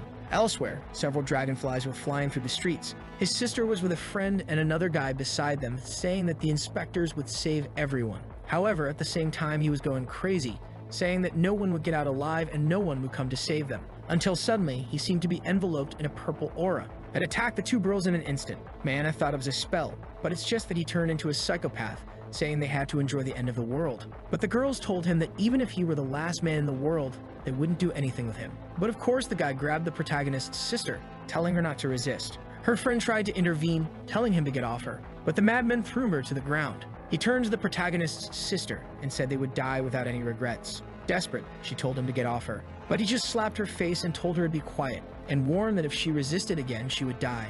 But suddenly, someone broke through the window. The guy was about to turn to ask what it was. But before that could happen, he was already hit in the face. In the next moment, someone had already approached. Obviously, it was our boy apologizing for being so late. The guy in the back said they should enjoy themselves before everyone dies to the insects. But Lin just ignored him and activated the Black Emperor, who immediately struck the fool in the face. He was immobilized, and Lin asked what he thought he was going to do to his sister. The guy tried to call for help from someone, while Lin said that if he just answered, he'd let him go. But of course the guy couldn't answer. Apparently the Emperor was merciful and threw him to the ground. At that moment, the guy crawled to Lin's legs and started begging not to be killed. But our boy just asked why he was still alive, and told him he could choose between dying inside or dying outside. Seeing that dying inside was a guarantee, the guy decided to go out. But obviously, our boy just said he had a wish. The master just accepted. The guy, of course, broke the window before leaving to ensure no one inside survived. But before he could do anything, he was captured, and a swarm of insects descended on him. In an instant, he became bug food, and the wish was fulfilled. Lin turned to his sister and said that now everything was fine. She asked if he really let the guy go, to which he replied, "Of course not. Someone who harms her wouldn't get away alive like that. He only let him go because dying by being devoured by hundreds of insects would be more painful. This girl isn't very well either." She blushed, thanking him, saying it was perfect. Kaguya immediately got involved, asking if they would become a couple now. He said no, that the time hadn't come yet. However, Wen didn't seem to like hearing that. These sisters are dangerous, man. Kaguya asks if he doesn't like her, and gets all flustered. He tries to say yes, and then says actually no, but he ends up stumbling over his words, not knowing what to say. Meanwhile, the one who was thrown to the ground starts waking up. The sister jumps up and hugs her, thanking her for being alive. With that, she gets up, saying she just has a slight headache. But as soon as she sees the protagonist, she says he's a pervert. The sister tells her not to worry because he's actually a friend who saved both of them. Here comes this opportunistic friend, who immediately says this guy is very handsome. However, our boy just ignores it and says they need to get out of there quickly. He goes back to her mother's house and asks her to open the door. She didn't seem too worried before, but now she's happy that her daughter came back alive. Kaguya thanks him, saying she almost died. Inside, the mother asks where the friend is, and they say they took her home. The mother, all excited, thanks Lin Lu, saying he's a hero. At that moment, Wen asks where her father is. The mother says that today the civil servants had to stay at the office. Lu seems to find that confusing. He knows that a large swarm is heading towards that area, and the entire building is made of glass. He then gets up and says he's going to check to make sure he's safe. Wen says it's going to be very dangerous and he should stay there, but he replies that they shouldn't worry. He'll make sure to come back safely. However, when he arrives, the entire place is already destroyed. A strange energy begins to pass through his body. That shouldn't happen, as a disaster of this level shouldn't carry such a strong creature, and he starts to realize that the strange aura is coming from the upper floor. At that moment, he remembers that this is the sensation of a guardian insect. In this invasion, most creatures are supposed to be between levels 1 and 20. However, near where they appear, there are guardians who are much stronger. Only by killing these creatures can the disaster be stopped. He remembers that the authorities gave many resources to those who ended it, and it's a coincidence that he found one right there. He can't tell if it's luck or misfortune since the creature is quite intimidating. If he really wants to deal with it, he'll have to prepare first. Inside the office, a bunch of employees is fleeing from the insects. One of them runs towards a door. He closes it and tells his friend that if the insects get in there, both of them will die. With that, they stack some tables to make a barricade. However, the creature is easily crushing metal. They know their lives are about to end. As soon as the glass shatters, they're sure it's the end. However, some time passes and they wonder why they haven't been killed. They decide to go out and see what happened. Outside is our boy, who obviously came to save his uncle. Meanwhile, that group of 4 perverts is approaching a crystal. They were heading to clean the forest that our boy had already finished a long time ago. They wonder how this damn Black Emperor is always ahead of everyone. The insect guy says that for him to have done this, his summons must be out of energy. However, the other is furious, saying that was essential. Then the old man starts to ponder that maybe the Black Emperor has information from the future like they do. However, the 4 know that the weakness of someone strong is that the summons require a lot of energy to function. He's sure this guy won't be able to clear everything on his own, so sooner or later when they find this guy, they'll take him down. Our boy took his uncle back home, and the mother says he looks like a hero saving everyone. He says they don't need to worry because he awakened an S-rank talent. The uncle is impressed, saying that his D-rank talent already seemed very strong. And the mother says that even her memory improved when she received a C-rank talent. The sister approaches our boy and says she awakened a music talent that can strengthen people. At that moment, the mother asks what exactly the talent he received is. He gets embarrassed, and the sister says maybe it's better if people don't know. The mother apologizes, saying she didn't mean to intrude too much. He says it's okay. and that his talent is called Heaven's Justice and is something offensive. Immediately, the sister says they would be a perfect duo for dungeon hunting. Then the father says that with this societal change, he has to take advantage of the opportunity. All gleaming, our boy says he'll do his best. Then the father gets up, says it's late, and tells our boy to stay in the guest room. He says no because it would be too inconvenient for the family. But the mother says it would be perfect. In fact, she already wants to show him her room. As they go, the father is impressed that the boy who helped him a long time ago has become his savior. Already in bed alone, feeling a bit sad, our boy says he never expected in this life to be able to save so many people. The problem is that he can't stay there too long because he has a brother who he's wanted to save since the first chapter and is still trapped. But his priority is still to get another S-rank talent. Meanwhile, in another part of the city, a creature rises, and a guy stretches out his hands, calling for the Demon King to appear. At that moment, a black flame forms and a red creature is summoned. The guy who summoned it smiles, saying it's amazing to have something of S rank. The demon says that if he collects fear and despair, he'll become more invincible than anyone. For the love of God, standing next to him is the girl we already know will be consumed. At that moment, he notices her presence. Thankfully, he just approaches and says he'll get some food, asking her to stay there. Or actually, he left her with a monster. I don't know what happened, but she's isolated in a corner of the room. And the scene shifts to the protagonist looking over the city. He immediately asks the Lord of Desires to show the location of a guy named Hu Jimin. As always, the wish is his command. And with that, he already knows where the next target is. In the city, the demon is beating up a bunch of insects and collecting energy. The father is going crazy, saying it's incredible how quickly he's leveling up and that no one will find him in the future. He's going to take revenge on the woman who abandoned him with that child. The demon approaches and says that the fear he's receiving isn't enough. He asks what the creature wants, and it says that human fear is the most delicious. It seems to dominate him with magic and asks if he doesn't want to become stronger than ever. The guy immediately says that this is definitely the best option. The scene shifts to a couple in despair. The summoner asks if that's enough, and the demon says it's exactly this smell of deep fear that he wants to feel. The husband jumps forward, saying he'll end them there, but he immediately gets a hit in the chest, and the demon says that the taste of human fear is truly the best of all. At that moment, the girl's father begins to wonder what exactly he summoned. The demon stretches over the man's body and starts sucking the energy out. The wife tells him to back off, but he says he wants more. Suddenly, the girl's father steps in front and says he was only summoned to help kill creatures, not people. But this summon is rebellious and throws him to the ground, telling him to stop being a hypocrite. The demon says that he'll be responsible for the woman's death. The father says no, he would never do something like that. But the green energy is already approaching as he tries to flee. Obviously, he's dominated by the spell. And at that moment, his expression changes. He grabs a peeler and approaches the woman. She pleads for help and tells him not to do this with the child. But a scream is heard in that place. Nearby, Lin Lu seems to sense something. He finds the guy right in the middle of the act. Unfortunately, the woman had already been killed. And at that moment, Lin Lu's expression changes, and he orders the Emperor to kill that guy. He flies to take out the demon first, but his attack is easily blocked. The monster says he loves the emotions they're feeling. He tries to launch another attack, but this time it's the Emperor who blocks it. The demon jumps towards the protagonist, saying that what he feels is delicious. But Kaguya easily blocks this attack. The sequence of punches keeps coming, and Lin Luo realizes that if it weren't for her, he wouldn't have been able to dodge. He immediately tells the Emperor to deal with it. The Emperor comes up behind the demon, landing a punch to the face. But the creature keeps absorbing fear, saying that he is the Demon King. He raises his arm, saying that everyone there is seeking death. Seeing this, Lin tells Kaguya to help the Emperor, but the demon just roars, sending both of them flying. Obviously, she falls comfortably into our boy's arms. But at the same time, the Demon King is about to finish off the Black Emperor. Our boy finally uses his green creature, which wraps around the demon's arm, preventing him from delivering the punch. The poor demon is shocked, and Kaguya takes the opportunity to stab him. As the demon disintegrates, Lu asks if he thought he was the only one who knew how to fight. But the creature says it won't die like this because it is the fear that resides in all living beings. But the monster disintegrates, and Lin says maybe in the next life. He's confident now, knowing he has a card up his sleeve for defense, the Emperor for attack, and Kaguya for support. At that moment, he hears a scream. Looking to the side, that father is lying on the ground, wondering what he's done.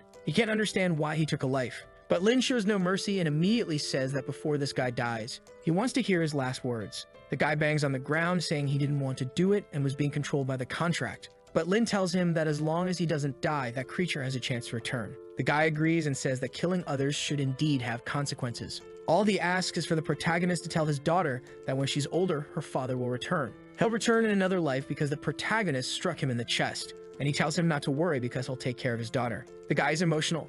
I'd be scared if a stranger said that. But now it's over, right girl? He fell to the ground and our boy stole the ability. He knows that this demon's talent is dangerous since it could end up trying to take control of him. But since it's an SS rank, he immediately activates the theft. Just because this guy couldn't tame that monster doesn't mean he can't. And with that, he gains the S talent Emotion Activator. The cooldown is fast and the activation range is extremely wide. He immediately tells the creature to appear, which once again forms a vortex in the sky, but this time it turns into an egg, and our boy is confused when the thing appears in his hand. The system window says he has to choose a primary emotion that will be absorbed within a 300 kilometers radius to initiate the birth. Lin already imagines that the monster's ability will be based on the emotion it absorbs. He decides to start sensing the emotions around him. Since the place is full of people fleeing from the insects, fear is the predominant emotion. He continues to sense everything around him, but it's all just agony. Then the emotion sensing time runs out. He realizes that feeling 5 seconds of emotion from the people around him was too much. Apparently, the father had chosen fear because it was the most available emotion around.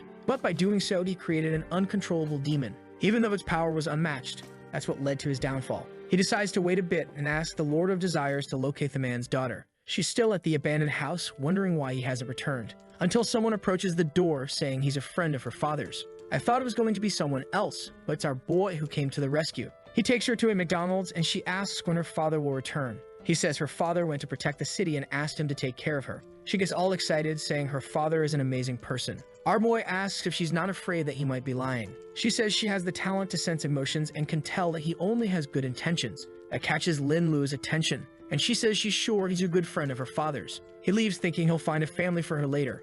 My boy, I think you're not taking very good care of her, are you? But it's okay. He's the protagonist. He has to save the world. Right now, he needs to control his own destiny first. He needs to protect this city and destroy anyone who opposes him. The scene shifts to the Lingyan Temple. The group of disturbed individuals is arriving there, and it looks like they're after a wormhole. The old man says it's time for them to choose a captain. The Turner guy asks if the old man is trying to be the captain, but he just replies that he already knows everyone's talent except that guy's. The guy ignores him and tells him to focus on figuring out how they're going to defeat the Black Emperor. And for now, it's better for everyone if they avoid internal conflicts as much as possible. The old man says he's probably overestimating this Black Emperor since he didn't hear about him in the past life. He warns that all of them there are SS rank, so the Emperor won't stand a chance. But the guy just turns around and warns that the Emperor stole his abilities, so he needs them to take him down. Obviously, the old man is already thinking that if he hands over the abilities to this guy, he might lose his position. The guy ignores this and tells the blue-haired one to take a look around. With that, he activates an eagle eye to survey the entire area.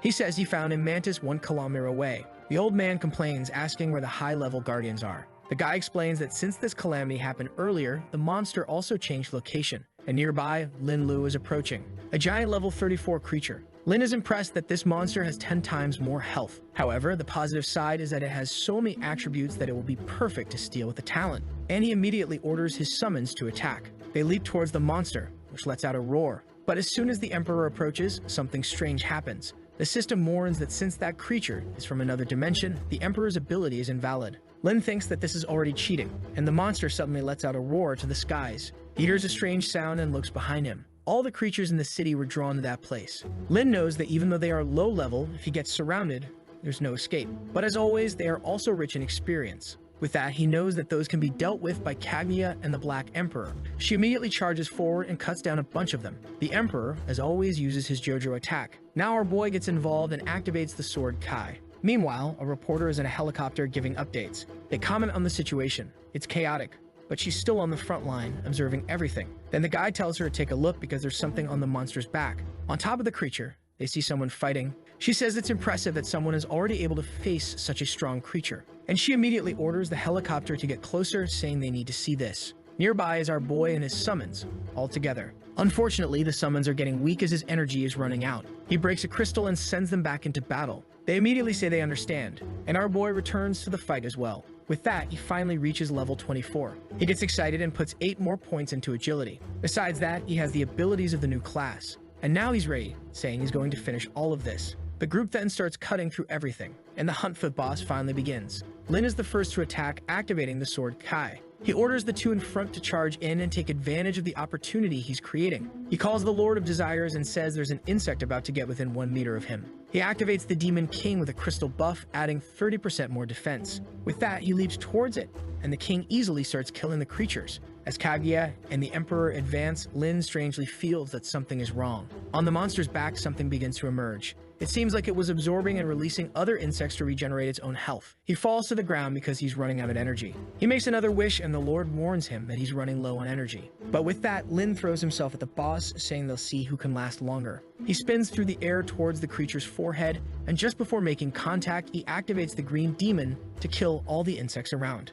Already activating the ability he just leveled up, and with that, he strikes the creature's shoulder. Manhwa thought he was going to cut the shoulder, but he tore through the monster. With that, the head falls to the ground, and he doesn't hesitate, going for the skull as well. The announcement that he had defeated the boss was made to the server, and the girl in the sky immediately realizes that it was the Black Emperor. Of course, he received a bunch of rewards and even leveled up to 27, including some equipment strengthening items, but he decides to save those for later. He notices that right after the boss's death, the other insects are fleeing. The Emperor says that he was recorded, and our boy says it's okay. He's more concerned with the fact that now he's receiving fewer extremely good rewards from the system. This means it's time to move on and take down the next target. And with that, he orders the Lord of Desires to take him to Ju Wanying's location. The scene shifts to another place. A girl asks if they weren't supposed to be filming a drama, so why is she having to do this scene? The blonde guy just says that it seems to be her specialty, and he tells his friends to coordinate the performance. Apparently, this guy has the power of a succubus controlling him. Man, what a danger. But our boy is unstoppable, already approaching the place.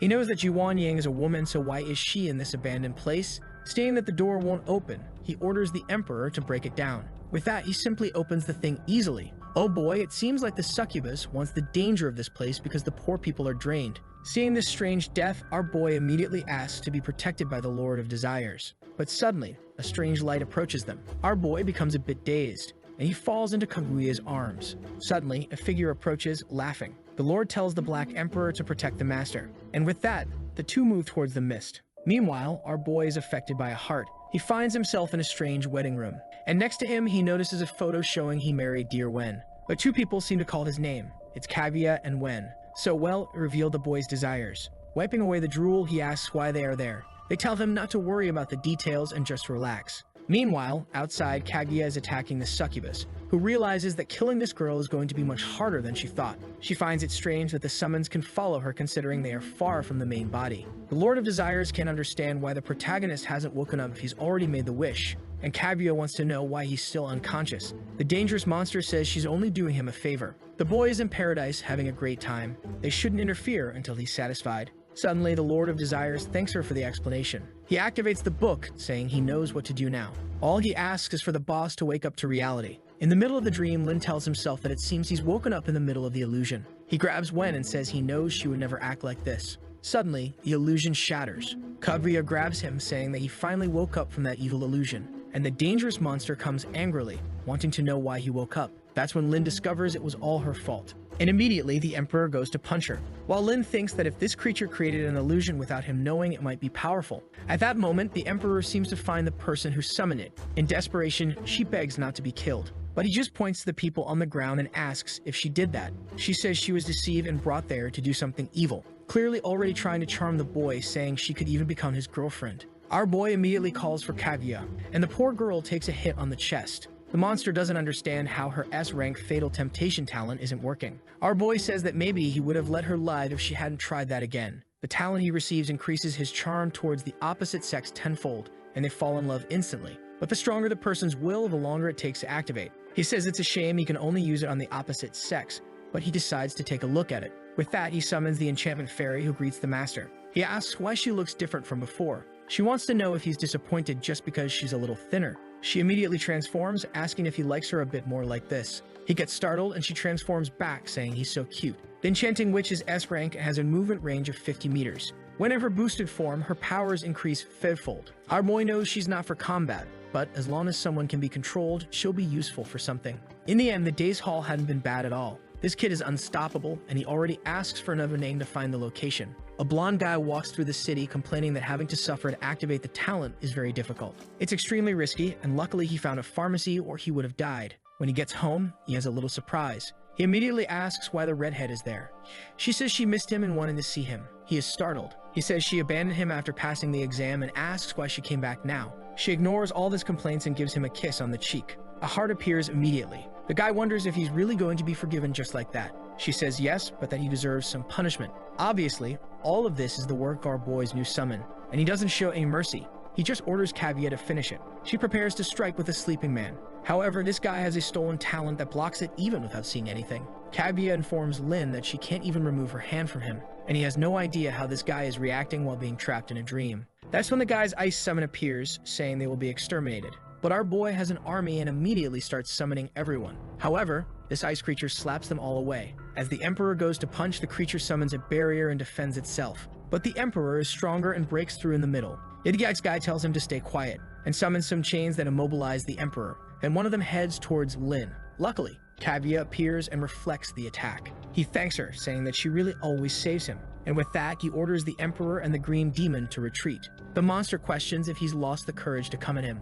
Lin laughs, saying that's ridiculous. It's just that he's interested in this creature's communication ability. He knows it must be at least S as rank, while his are still all S rank for now. But he says that will be resolved with the fusion ability he received. With that, the energy from both starts to leave their bodies. It gathers in the sky, forming a ball of power. Apparently, a strong girl is about to appear, and the kids summon the Black Princess Kaguya. The thing turned into a kind of buffed samurai lowly swordsman. In this huge list, the most important thing is that her attack steals part of the target's attributes or abilities. Lin is impressed since it combined the best attributes of both, and before he can say anything, she already strikes the creature with her sword. The monster defends itself and activates an ice storm. However, the attack seems to cause no damage to Black Kaguya. The ice guy realized that it was now much more difficult than before and activated the eternal freezing coffin. But in a second, the Black Kaguya was already out again and approached, asking if that was all he was capable of. The monster shouted, telling her not to come any closer. He activated another icy storm, but she didn't back down and said it was just a few snowflakes.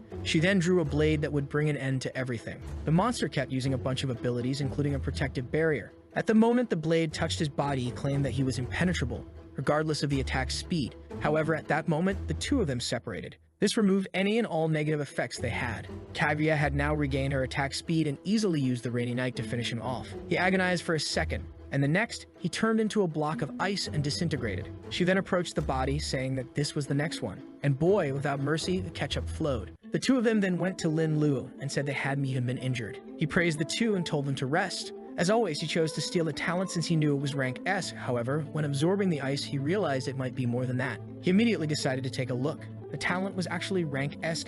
It was a persona of absolute strength that would be summoned when he was in extreme danger. He was left a bit speechless because he wasn't really at much risk lately. Basically, this had zero utility for him now. He said he was going to ignore the ability and tried to summon the ice guy in the same way. However, obviously, nothing happened. With that, he slumped to the ground and the summons tried to console the boy. But then he stood up and said he had an idea. He asked Kaguya to try slashing his neck. He knew that if he were really in danger, she would be summoned. Kaguya asked if he was sure and said she would do it. At that moment, she prepared for the cut. The blade was about to strike. However, nothing was summoned, and he started to get scared. The Lord of Desire said that was impossible since Kaguya didn't have the real intention of killing him. The crazy guy then turned to the Black Emperor and asked him to give him a painless punch. The guy really wasn't afraid and went to hit him.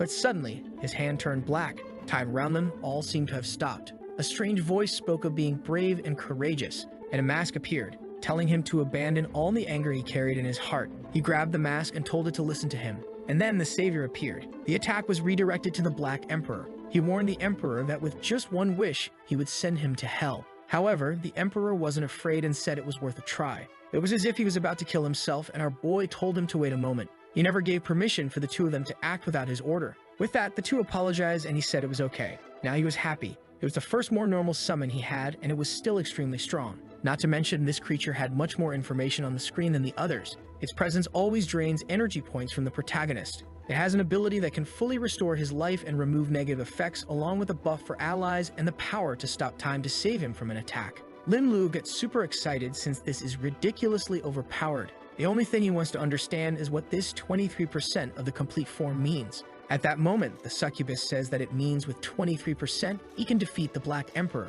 The savior says that's exactly right, and 1% more energy would be a waste. At that moment, the Emperor rushes forward, saying he's being greatly underestimated, and Lin has to tell him to calm down again. He flicks the succubus on the forehead, telling her to stop provoking them. He starts to see that this bunch of summons is becoming a mess. The team was getting big and hard to manage, especially since most of them now had high intelligence and could make their own decisions. With that, our protagonist informs them that if he ever loses consciousness, everyone should obey the Lord of Desires. He gets all happy, asking if he's sure about that, and immediately, all the others agree, except for the savior, who wants to know what's going on. However, our boy just calls for him, and he says he understands. With that, he dissipates into the air, saying that the crisis was already resolved. The Lord of Desires thanks him for the trust, saying he will do his best. Meanwhile, it seems there's a problem starting with the 4 guys who have to go to jail. It appears that in their experience distribution, the old man is getting less. However, the other guy points out that it's his fault since they're getting stronger. The old man laughs and says they aren't subordinates. With that, the time guy just tells them to stop.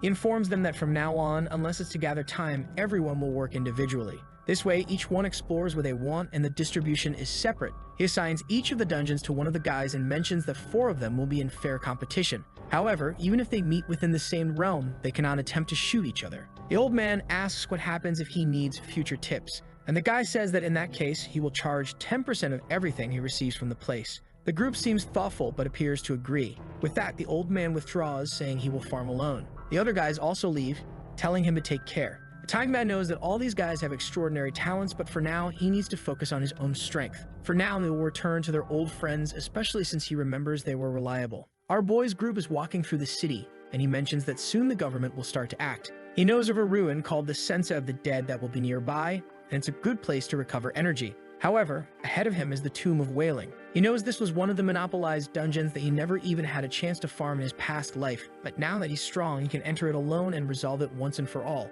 With that, he calls everyone to enter the place quickly. A while later, they're walking inside it. The succubus says she's freezing and asks for warmth. He turns to the rest of the group and asks how they're feeling. The other 3 respond that they have no problem with the cold. However, the naughty one says he had already prepared clothes for the lady. Of course, he covered the succubus, but Kaguya was left exposed. The Lord of Desires then mentions that it seems a fight took place there recently. Suddenly, they regroup with Kaguya, who warns that the enemy is close. However, he says this is perfect, and it's time to start evolving. A legion is approaching, and he orders the Black Emperor to go ahead and stop the advance. He just thanks him, saying he's laughing. And our boy says he wants the usual wish. At that moment, something shatters in his hand. The roulette begins to spin, searching for something. The Black Emperor is fighting. Lin commands the roulette to stop. Finally, the SS elevation crystal he's been trying to appears. The Black Emperor says he doesn't want the usual wish, and when he tries to grab it, it appears. He thanks the Lord of Desires, saying he's been working hard. The poor lord is happy because lately he hadn't gotten anything good from the roulette. With the elevation crystal, he can evolve the strengthening crystals, but unfortunately, it's still not enough to evolve his talent. So he decides to use all the other crystals he received to evolve the Black Emperor, and he says he feels that his strength is only increasing. The status is then updated, and he goes on to beat all the monsters in the dungeon. Lin Lu takes a moment to think about what the best strategy in this place would be. In this mission, the player has to assist the 2nd Legion's temple. Along with them, they investigate the Tomb of Heroes. There they end up encountering the magical cult and need to take them down. For this, they receive a reward. He knows it's not too difficult, but the reward isn't very good either. And as always, the best strategy is to take advantage of as much chaos as possible. He then tells Kaguya to move forward and help the Emperor. Meanwhile, they are being watched through an orb. The old man says it's incredible that they escaped the abomination. The woman in the white dress remarks that the boy seems to be controlling all the summons, and that strangely, the destined person has finally appeared. The scene shifts to the Canyon of Forgetfulness. The hero named Reinhardt says that for the honor of the temple, they will advance. The soldiers raise their hands and shout, yes. However, at that moment, he notices something approaching. It's our boy who introduces himself and says he brought information from the fields ahead. Reinhardt seems to realize that our boy is a hero and has the symbol of an epic warrior. With that, he responds that he wants the information and that what he will receive depends on its value. Kaguya steps forward, and Lin Lu says to listen to what she has to say. The guy is surprised when an aura begins to emerge, and in a split second, she slashes the poor guy. He seems to have barely defended himself and asks who they are. Lin ignores him and says he will be paralyzed in 3 seconds. Reinhardt, on the other hand, seems to find these guys strange, but he really does seem to be suppressed. Before he can react, Kaguya steps forward and says he should listen to what she has to say. An attack hits the middle of his chest. Reinhardt can't understand why his power is so suppressed. He sees a warlock behind the boy and is sure it has something to do with that. He then uses a burst of ki to try to push everyone away. The guys on horseback behind him rush forward, shouting to save the commander. However, they are easily stopped by Lin Lu. At that moment, the guy begins to fight Kaguya. He looks back and says that Lin is a coward for using so many summons.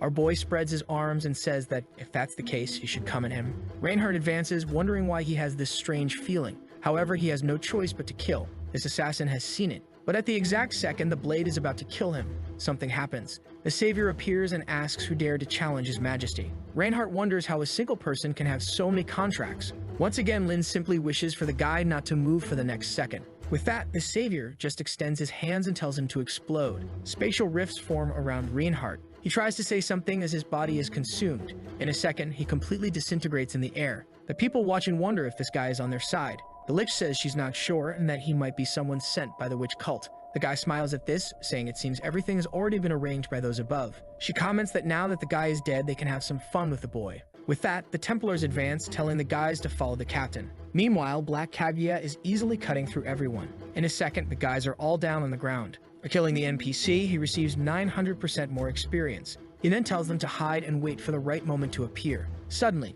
something begins to emerge from the ground. A strange skeleton appears, saying that he's invited to visit the witch cult. Lin Lu finds this odd and wonders if the guys misunderstood something. He doesn't remember this account, but it's no problem because he'll adapt to whatever is necessary. With that, he tells the skeleton to lead the way. Obviously, he is eager for the rewards he will receive after dealing with this cult. At the entrance of the cave, he meets the Lich. Lin Lu says he doesn't know what's going on. He already knows that if he kills those guys there, the mission will end immediately. However, he's more interested in finding out where the ashes are to complete this mission. The Lich thanks him for his arrival and asks if he brings any instructions. Lin Lu starts to get confused but says that it seems he'll have to use his acting skills. He asks if the people there have already completed the missions assigned by those above. The old man replies that they are almost finished for finding the giant ice dragon. Lin Lu immediately orders that he be taken to see it. The Lich agrees and tells him to follow her. With that, they enter the cult's base. They arrive in front of a room and she says it's right there. Seeing it, Lin Lu is shocked. The skeleton of a giant dragon is there, immobilized by chains. Lin Lu knows that when this creature is alive, it won't be something ordinary players can handle. He then asks the people how long it will take for it to wake up. They say it will take at least another 10 days of ritual. He knows that when it's awakened, there will surely be a boss. And most importantly, the reward won't be small. He then asks where the ashes of the dead are that he needs to recover his energy. The old man says that the ashes are necessary to resurrect the dragon, so they don't have much. Lin Lu then asks if this dragon is more important than him. The old man says no and orders them to bring the ashes. One of the servants brings the box and says that's all that's left. Lin Lu starts absorbing it. The system says that with that item, he will gradually recover 100 health points. He sees that it's very useful, and it's just a shame there's so little. He questions why they don't refine this item. The woman replies that to do so, they would have to delay the dragon's resurrection even more. He orders them not to worry and to focus on the main mission. The people seem confused by the orders he gave. However, Lin Lu just asks if they will go against what he said. Obviously, they lower their heads and say no. The old man then orders them to refine the ashes to deliver to the adventurer. Our boy thinks that's the goal for now, and he'll talk about the rest later. However, the Lich is just observing his movements. She performs a ritual to contact someone who asks why something so sudden is happening. She says she thanks them for the assistance they've been sending to deal with the warriors. The Shadow asks what she's talking about, and she says they sent a person who has already introduced himself to them. She shows an orb with the protagonist and says that he even helped her take down the Templar Knights. The Shadow replies that there's no such person in this cult, but killing an enemy always turns them into an ally. He tells her to invite the boy, and she finds it strange, saying that's very dangerous. He tells her not to disobey and just to hand over the ashes to gain his friendship. Meanwhile, Lin Lu tells the guys not to slack off. He's all excited, seeing how hard the guys are working. Soon, he'll have more energy than he needs. At that moment, the Lich approaches. Lin Lu says that just because she's hot doesn't mean she doesn't have to work. However, she asks why he is there and what his purpose is in infiltrating this place. He replies that he didn't invade anywhere. In fact, they were the ones who invited him. She realizes that the bastard is actually right, and it was their mistake.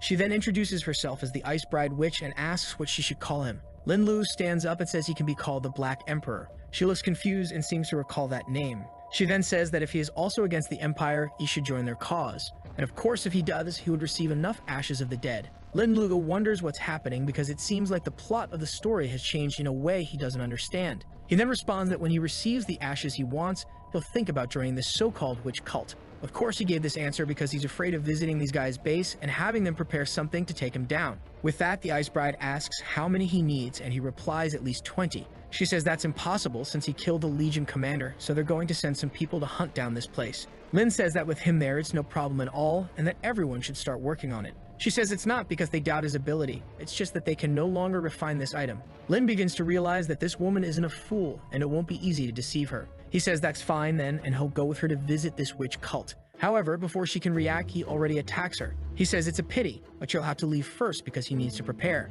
With that, he gains 3.6 million experience points for killing a character. The other cult members call him an assassin. However, our boy just calls Kaguya and the Black Emperor and tells them to finish everyone off. Immediately, the guys start desperately trying to run. Suddenly, Lin Lu is trapped by a green attack. The guy says that now that he's caught in the chain of death, there's no escape. However, the protagonist easily destroys it. The man is then thrown against the wall, hitting his back. The guy asks why his ability seems so ineffective. Suddenly, everyone there feels a strange vibration. The old man declares that he will sacrifice all of his magic and remaining life to reclaim his. He immediately orders him to kill that assassin. Lin Lu didn't expect this old man to sacrifice his life to make this happen. And now the dragon has truly been resurrected, with 90,000 HP and giving 360,000 experience points, along with various stun and movement reduction abilities. However, Lin is excited that the dragon was revived in a rush, and its stats are much lower. He orders Kaguya to take down the summoner while he and the Black Emperor handle this monster. The old man only says not to underestimate him. The dragon launches a barrage of ice in their direction. The Black Emperor ends up having to step in to defend Lin and Lu, and he uses a cutting ability to break through the ice formation. He then charges at the dragon, telling it to give up. The attack hits the head directly. The Black Emperor delivers a JoJo-style combo once again. However, none of it seems to affect the dragon, which begins to conjure a spell. But Lin doesn't stop either and launches another series of attacks at the head. The dragon becomes disoriented, and he immediately tells Kaguya not to give it any rest. She then charges at the dragon, landing a solid blow on its belly. Our boy tells everyone to finish off the dragon together now. Each of them attacks the monster's head from different sides, causing it to collapse to the ground. Our boy gains another 6 million experience points and advances to level 28. Lin says that the dragon's life took a while to drop, but in the end, it was well worth it. Now his ability has leveled up and can allocate more points to agility. He needs to keep evolving it to reduce the cost and be able to use it more often. He then decides to take a look at the boss items dropped by the creature. Something seems to catch his attention. From the middle of the body, he finds an icy sword. It's a diamond rank weapon called the Heart of Annihilation. Seeing the stats, Lin gets all excited. It will basically double his strength. He didn't expect to receive such a high-level item in such an easy realm. He believes it must be a secret reward for having wiped out everyone in this place. He returns to the body to see if there's anything else decent left and starts collecting a bunch of horn fragments. Our boy managed to get a lot of potions, some money, and a few common items. Not to mention, this dragon horn allows him to summon a level 35 boss.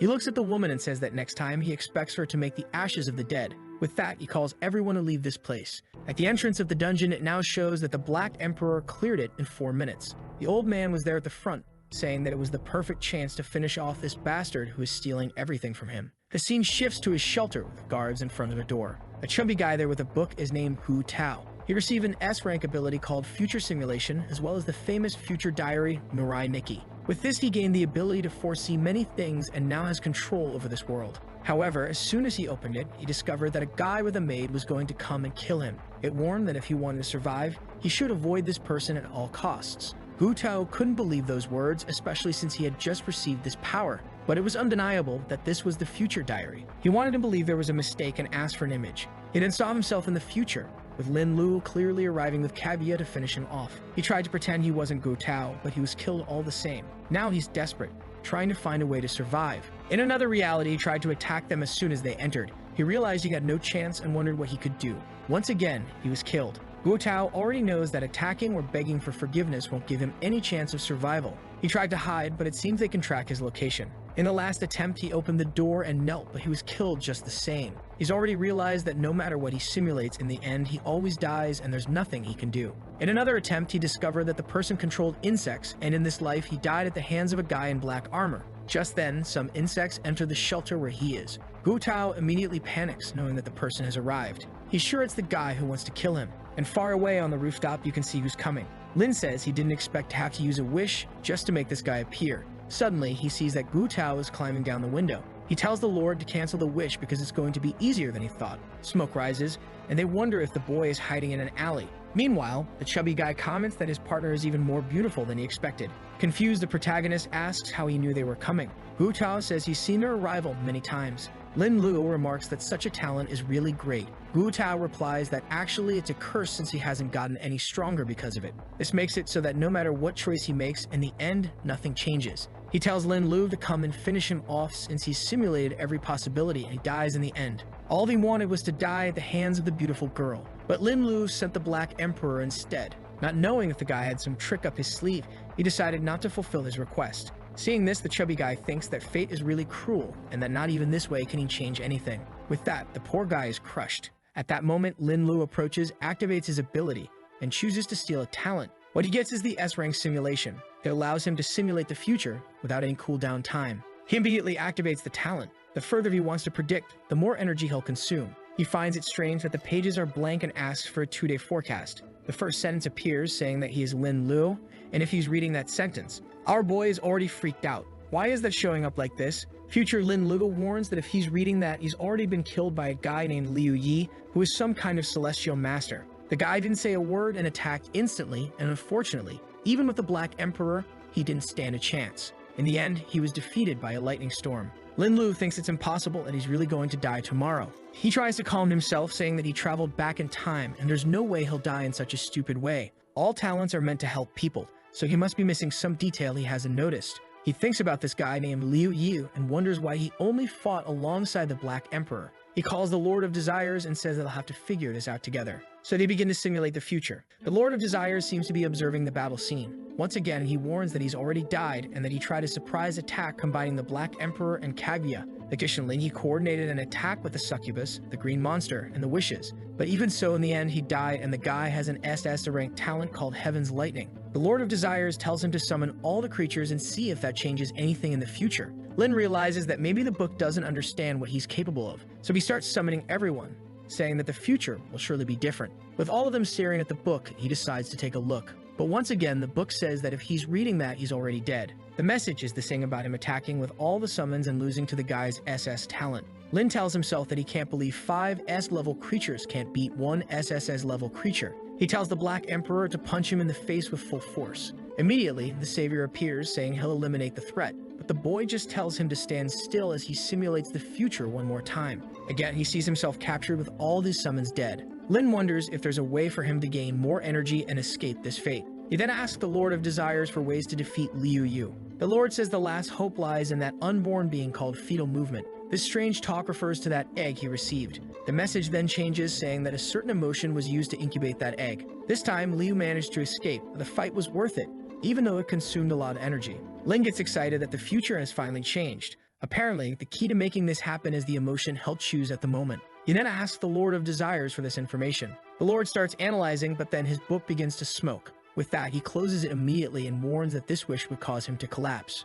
Our boy realizes that he can't risk losing the Lord of Desires in the fight, so he'll have to prepare differently. He quickly calls everyone and says it's time to find his brother and help him acquire an S-rank talent. Meanwhile, in a prison, soldiers are shooting at the invading insects. The problem is there are too many, and they stand no chance. Until the Black Emperor arrives and punches one of the giant ants in the head. The guys wonder if they're saved and someone calls out to them. It's Lin telling them that Zhu Shendong's sister is there to visit. Inside, the guys thank them for being saved and say that the brother is waiting for him there. They don't know how this prison is still functioning in this apocalypse, but there's our boy heading inside. The brother greets him, calling him Brother Luo.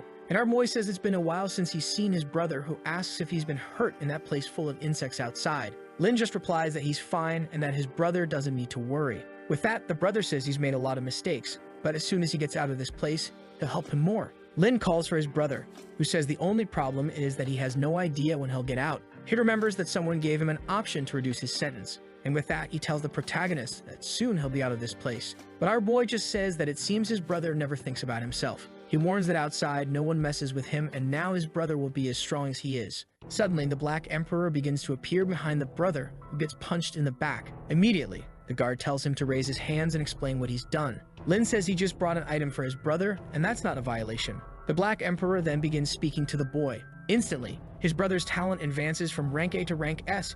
His Red Valor ability now reduces the damage he takes by even more for every 3% of life lost. The guard asks why the boy seems to be on fire, and suddenly the Crimson Lotus Knight appears. It's an S-rank creature that can deal burn damage per second. Wong realizes that this is his brother's summon. Lin says that this way he can earn merits in the prison and reduce his sentence. To me, these guys should just escape from this place, but okay. The brother asks where he got something so precious and why he didn't use it on himself. Our boy tells him not to worry, he still has many things. However, the prison's camera was watching everything, and in one of the rooms, the prison warden was laughing, saying it was interesting to know that it was so easy to upgrade someone's talent. The guard then approached and said their time was up. Lin said that now no one would harm them, and the brother told him to be careful outside. With that, he left, saying that next time his brother would already be out of this place. On the way out, the guy said the prison warden wanted to talk to him about a way to help his brother. Obviously, all of this was part of Lin's plan. He was then taken to the warden's office. The warden introduced himself as Duan Kingfeng and said he was in charge of the prison and told him to sit down.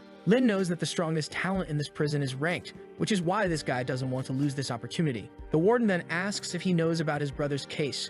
Our boy asks if there's something he doesn't know about. He remembers that in his past life, there was something wrong with his brother's case, but he couldn't figure it out. The warden says that his 15-year sentence was unfair and clearly framed by someone. Lin says that if the warden helps him find out who did this, he'll kill all the creatures around the prison. But the warden says that's no big deal, since those creatures will die sooner or later. What he's more interested in is what he saw regarding his brother's sudden awakening. At that moment, Lin realizes that this bastard is after the Ascension crystals. Lin says that the information about who put his brother in there isn't as valuable as a crystal like that. Obviously, the warden says he can, for example, significantly reduce his brother's sentence. As long as he hands over a crystal like that, a lot of things are negotiable in this place. Lin's expression changes and he says everything can be discussed. He asks the warden to provide some details about the case. The warden then reveals that his brother was framed by the Wan Group. Lin already knows that this is a giant organization in his city. He then asks the warden why he doesn't release the boy if he knows it was a setup. The warden says that unfortunately it all requires evidence and it's a complex case.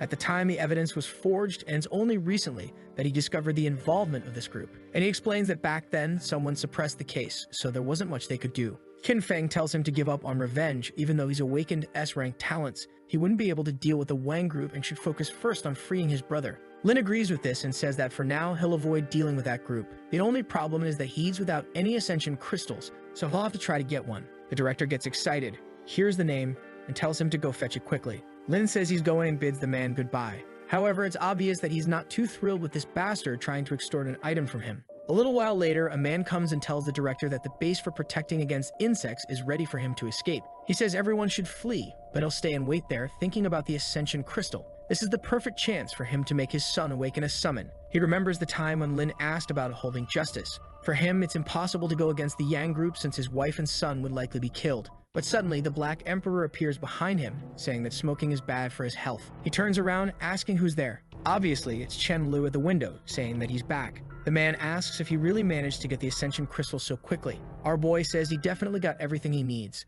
A one-way ticket to hell. With that, the director is slammed against the wall. He tries to shout for help, but it's not easy to speak. Lin tells him to give up since his voice won't leave this room. The old man then asks why Lin isn't showing any kindness, especially since he provided the information Lin requested. But Lin kicks him in the face, saying that he doesn't deserve any kindness for what he's done. With that, the poor man falls to the ground. He tries to get up, but Lin steps on his arm and demands to know who in the Wang group was responsible for what happened to his brother. The man reveals that it was the youngest master named Wang Hengxi. It seems they stole the crystal. The man reveals that it was the youngest master named Wang Hengxi. It seems they stole all the artifacts from a museum and then blamed his brother, who was nearby. Our boy thanks him with the Black Emperor delivering a blow to his thighs. The man reveals he was paid 100,000 for it, and our boy says that's a ridiculous amount. Lin then tells him to reveal where all the money from his corruption has been hidden, but the man asks if Lin really thinks he can ignore any law just because he's awakened. Lin ignores everything he says and calls for the Lord of Desires. Of course, he asks the man to reveal the information,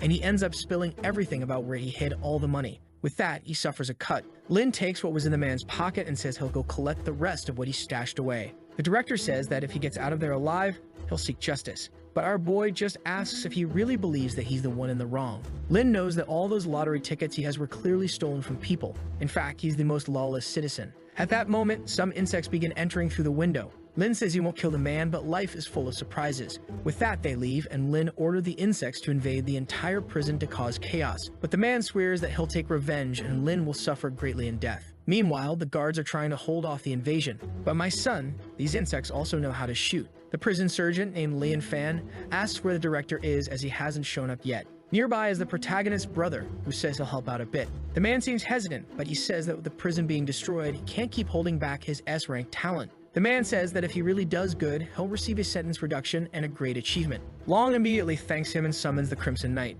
However, just then, an insect was approaching from behind. Naturally, the knight easily defended against the attack. Long then announced that they were going to annihilate everything. With that, the summon delivered a punch to the first one's stomach. The soldier was impressed that this knight alone was much stronger than countless people. Nearby, the protagonist was watching with the Black Emperor. He said that for now, it's good to let his brother take action because that way, he'll get some practice. For a long time, his brother always protected him, but now things have changed. What he wants is for his brother to get out of this place with dignity and live a peaceful life while he eradicates the darkness that plagues this world. Amid the smoke, someone shouts about being able to escape and turning everything into chaos. Lin is just observing, but the smoke prevents him from seeing anything. The Lord of Desires then says it's an S-rank person named Gao Kai who's imprisoned for life. Lin discovers that the guy has invisibility and asks to be able to see anything. A white-haired man begins to appear, wondering why his talent was dissipating. Just then, Lin shows up, and the man is sure that Lin was the one responsible. Before he can say anything, the man attacks with shadow vines. Lin says it's a shame, but luck is always on his side. He dodges, commenting that he heard the man only had an A-rank talent, so how is there an S-rank person here? The man, on the other hand, is furious that Lin knows about this since he tells everyone he only has an F-rank talent. Lin replies that he has his own methods for discovering these things, while thinking that he can't let such a good talent slip by unnoticed. The man tries to dodge again, saying it's a shame, but luck is always on his side, while also realizing that this boy is no inspector. He launches another attack toward Lin, thinking he must find a way to escape from this place. The Black Emperor easily blocks the blow. However, the man climbs the vines, starting to scale a wall, saying that the most important thing is to regain his freedom. At that moment, he reactivates his invisibility, confident that Lin can't see him. But he's struck by Kaguya, who already knew where he was. With that, the poor man falls to the ground like an idiot. As always, Lin chooses to steal a talent and receives a level 5 talent called Hermit. It allows him to become invisible for 1 hour once a day. Our boy doesn't seem too excited, as it appears there are limitations to something being S-rank. He decides to at least take a look at the summon and calls for the purple vines. A bunch of plant tentacles appear, and he realizes that they are meant to compensate for the lack of attack power in that ability. Suddenly, Lin feels that his main talent seems to have changed. From now on, he can't steal any more talents while the ability remains at S-rank. He immediately realizes that the limit seems to be 9 summons, but fortunately, he already has a countermeasure for this. The scene shifts to the beginner dungeon called the Valley of Wolves. Lin is there, killing the creatures. He takes a card and says that he's finally gathered enough. Taking everything from the prison guy plus what he already had, he managed to get a total of 500 cards. Using all the resources he's been saving, he's finally going to level up his talent to SS. He tells the Lord of Desires that in the next 500 spins of the roulette, he'll get enough crystals to level up. The Lord says that this time, since he has so many cards, it's a wish he can fulfill. With that, the roulette begins. Lin knows that what he needs most right now is as many Ascension crystals as possible. With that, several of these items start arriving, which will help him level up. The Lord says he has a card and that he needs more crystals to level up. With that, several of these items start arriving, which will help him level up. Obviously, those he can't use on himself, he'll give to the creatures. Finally, the moment of promotion arrives. Now he has advanced to SS and can continue stealing multiple talents, but of course in much greater quantities. Additionally, he can transform the talents he steals into gems and give them to someone else,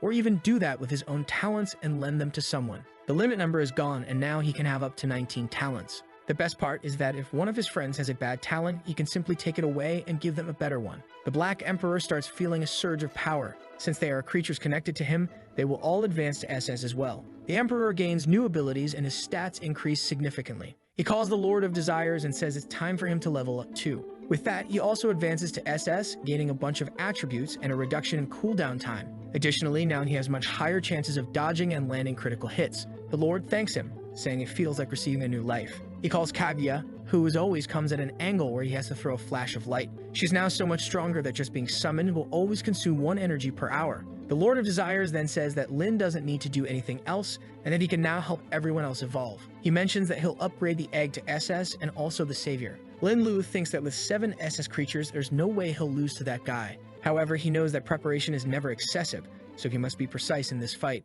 And strangely, the old man is sitting on a rock, repeating the protagonist's exact words. It seems he knows exactly the plans Lin is making and everything he's thinking. He's startled to see that the boy already knew he would be defeated. But in the middle of the prediction, something starts attacking him. Lin Lu appears, saying he thought he'd catch him with his guard a bit lower. However, Liu Yi asks who he is to have the courage to come there and attack him like that. Lin Lu immediately says that he's the person the old man wanted to kill. But Liu Yi just laughs and asks if Lin really thinks he'll win just because of the summons he has. Lin Lu, with a psychopathic grin, simply smiles. And in the same instant, Kaguya is already attacking the old man. However, he activates a divine protection, summoning another ancient being. The summon strikes at her, but she manages to defend with her umbrella. The old man then orders Lin Lu to reveal who sent him there to kill him. Our boy realizes that even his stealth attack won't work on this guy. Lin Lu doesn't respond, so the old man commands him to kneel. He activates his summon again, saying that everyone before him must bow. The attack heads toward Lin Lu, but he summons the Lord of Desires and tells the Black Emperor to stop that strike.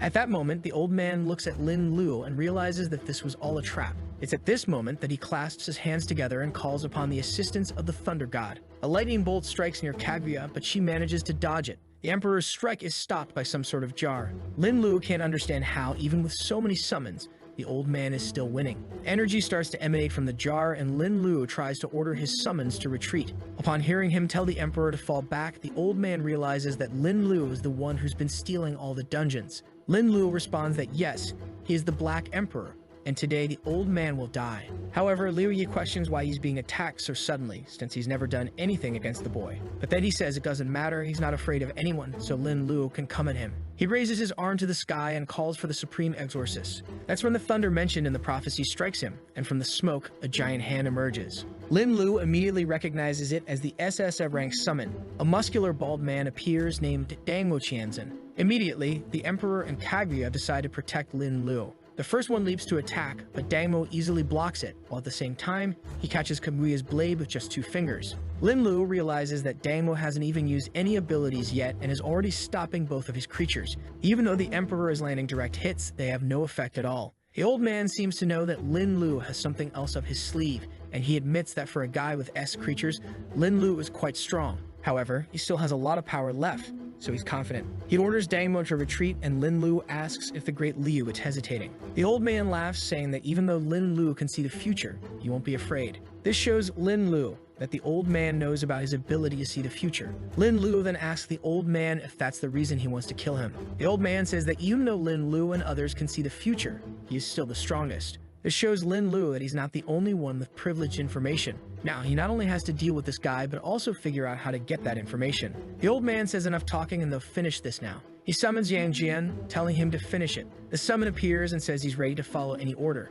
Lin Lu seems to recognize this Yang Jian, and the old man warns that it's better for Lin Lu to kneel and beg for forgiveness now. But our boy is tired of all these powers and pulls out an American-made gun. The old man asks if Lin Lu is stupid enough to think he'll win with that. But Lin Lu points the gun at himself and says that it's not meant to deal with the old man. Lin Lu tells him that he doesn't need to end his own life like this and could actually become one of his lackeys. However, Lin Lu says that's not his wish. With that, the bullet moves toward Lin Lu, but it's obviously blocked. At the same moment, the savior is summoned. He appears, saying he's ready to receive any command. The old man says it's an interesting summon, and now he understands why Lin Lu is so arrogant. Lin Lu says that he needed it to fight against those 4 as well. The old man then orders all his summons to attack. Naturally, Lin Lu does the same. The Emperor immediately jumps toward Dangmo, saying he's going to settle this. Kaguya and the Savior say they'll deal with the others. However, Yang Jian opens a third eye on his forehead and says it's foolish for them to persist like this. But the Savior sends a block, saying he's brave to come at him.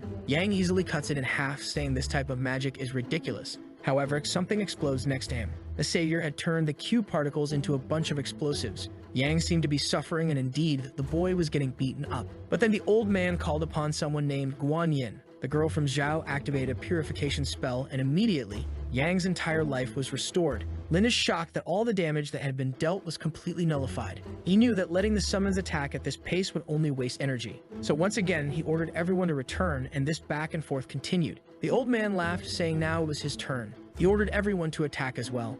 Lin is confident. So far, everything is going as recorded in the book. He then stretches out his hand, activating the perfect fusion. But now the warrior will create the Trinity by merging the 3. It still retains the waifu form, although it's now a Buddha. Her level has increased to SS++, but that's not enough. But Lin says that this is comparable to an SSS, let's see boy, because now she's going to have to win a 4 against 1. She lunges at the old man, who says she's very audacious, but she easily slices through his staff. With that, she goes face to face with Yan and the other summon. They try to defend themselves, but she warns them that it's useless. The old man then admits that Lin isn't as bad as he thought, but it's naive to think he can win like this. He pulls a card from his pocket, saying he's going to show a treasure that's hundreds of years old. He raises it to the sky and proclaims that the path is prosperous. Lin is confused because he has no idea what that means. He sees an image from 1821 when a knight single-handedly defeated an army. In 1937, when this card was given to another elder. And in 1993, when it was passed down to this man long before everything began. The old man admits that Lin is strong, but he carries the blessing of hundreds of generations. With that, he activates the summoning of the ancestors. The entire clan appears in front of the old man.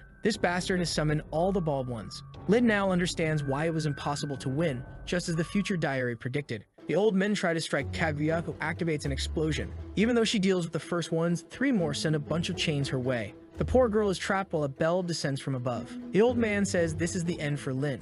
Once he's finished with Lin, he'll kill the other man who also knew about the future and eliminate all the variables. However, Lin remains confident and says that all this heritage of hundreds of years will end today. Liu Ye is confused, wanting to know how Lin plans to do that. At that moment, Lin pulls out that egg from his pocket and activates the detonation of emotions. He concentrates on feeling everything around him to make the right choice. He sees a girl being robbed and another being mistreated. This world could really use some feminism. He begins to feel various emotions of despair and fear in that place. Everything feels wrong until he locates something that catches his attention. The reporter who filmed him at the beginning is being congratulated for capturing footage that will help society. The way our boy fought was being broadcast to everyone. And it was announced to the army that thanks to the Black Emperor, they discovered they wouldn't be defeated just once. Our boy is now excited, saying that the future diary didn't lie to him. He then decides to collect the hope of everyone in the city. At that moment, the egg begins to absorb a golden power, and there comes a little wing here.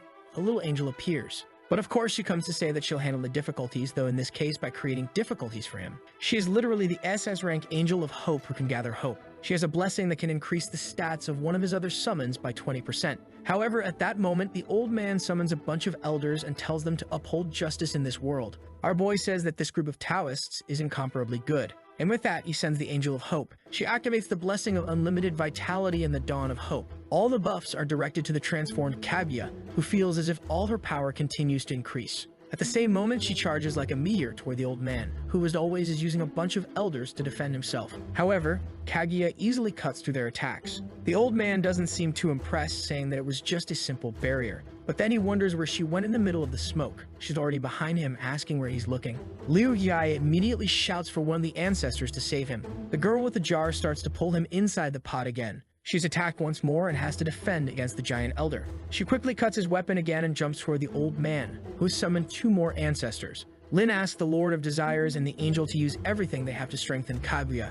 Naturally, they obey, pouring all the remaining power they have into her. This creates an explosion that sends the cultivation elders flying. They begin to disappear, saying they never expected to be defeated by someone so arrogant. Liu Yi realizes that the situation is getting difficult and the best option now is to flee. However, our girl is ruthless and activates the succubus power at that moment. The old man, now without protection, is affected. She's right behind him, immobilizing him while Kaguya is battling the SSS rank summon. Our boy, using the Ben 10 tentacles, takes the opportunity to sneak up from behind and finish this. However, that woman with the jar is really annoying and is about to save him once again. Our boy tries to stop her attack but fails. However, his goal was to steal a talisman the old man was holding, and in doing so, all the ancestors he had summoned begin to disappear. Our boy says that without the ancestors, it looks like the old man can't do anything. The old man screams at him, demanding the return of the item.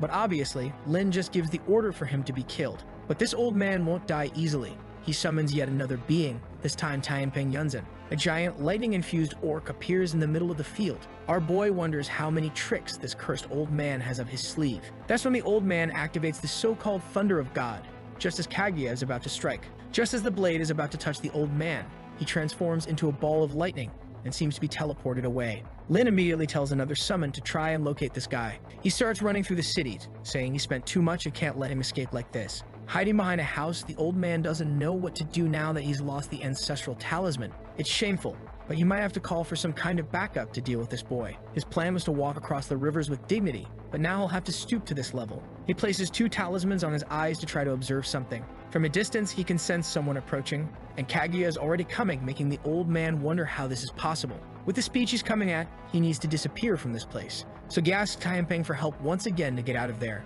He transforms into a bolt of lightning and flies over the city. Soon after, our boy arrives with a group and orders them to keep tracking. The old man is trying to flee, wondering how this bastard always finds him so quickly. It doesn't make sense that someone could control so many creatures, have so many abilities, buffs, and a bunch of summons. He just killed a fly and a soldier asks if he's here to help. He takes a look and sees that it's just a simple king-level insect. But right then he feels something again and already knows it's the protagonist approaching. With that, he pushes the soldier aside and tells him to get out of the way. The soldier stays there, talking to himself about a disaster coming. At that moment, the creature on his back is about to strike, but then it's sliced in half. Our boy appears and asks if the soldier is okay, but the man only tells him to be careful. Our boy cuts everything in half, saying it's easy. The soldier is impressed, saying they're finally saved. He kneels before Lin Luo and begs for help, saying his weapons aren't working. Our boy gives a thumbs up and says that now that he's here, everyone is safe. In front of him is that king-level insect. The man explains that this monster is summoning many of its kind.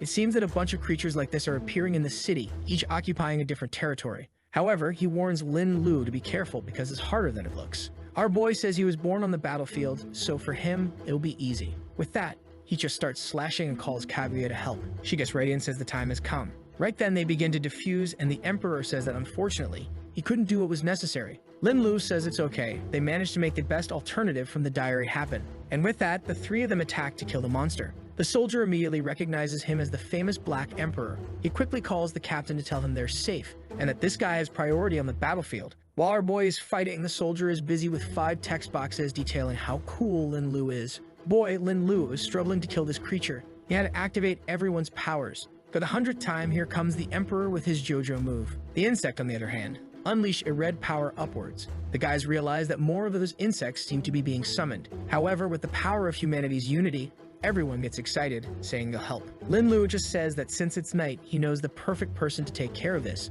Besides, he's not going to waste the free experience. With that, he opens the item he received in the cave, summoning that level 35 boss dragon. That monster is as strong as an S-rank creature, but its size makes it perfect for dealing with small things. With that, the creature lets out an icy roar. Both the boss and all the summons lose speed. At that moment, he hears someone calling from behind saying they're arriving. My god, 4 copy-paste soldiers that the artist didn't even bother to tweak. Lin Lu even turns around and asks why the artist is so lazy. He then scolds them, telling them not to get involved because it's too easy. He explains that although the boss has a lot of health, all it does is summon a bunch of trash creatures. The soldiers are confused by these scoldings the boy is giving, and with that, he activates the key of the Wind Sword.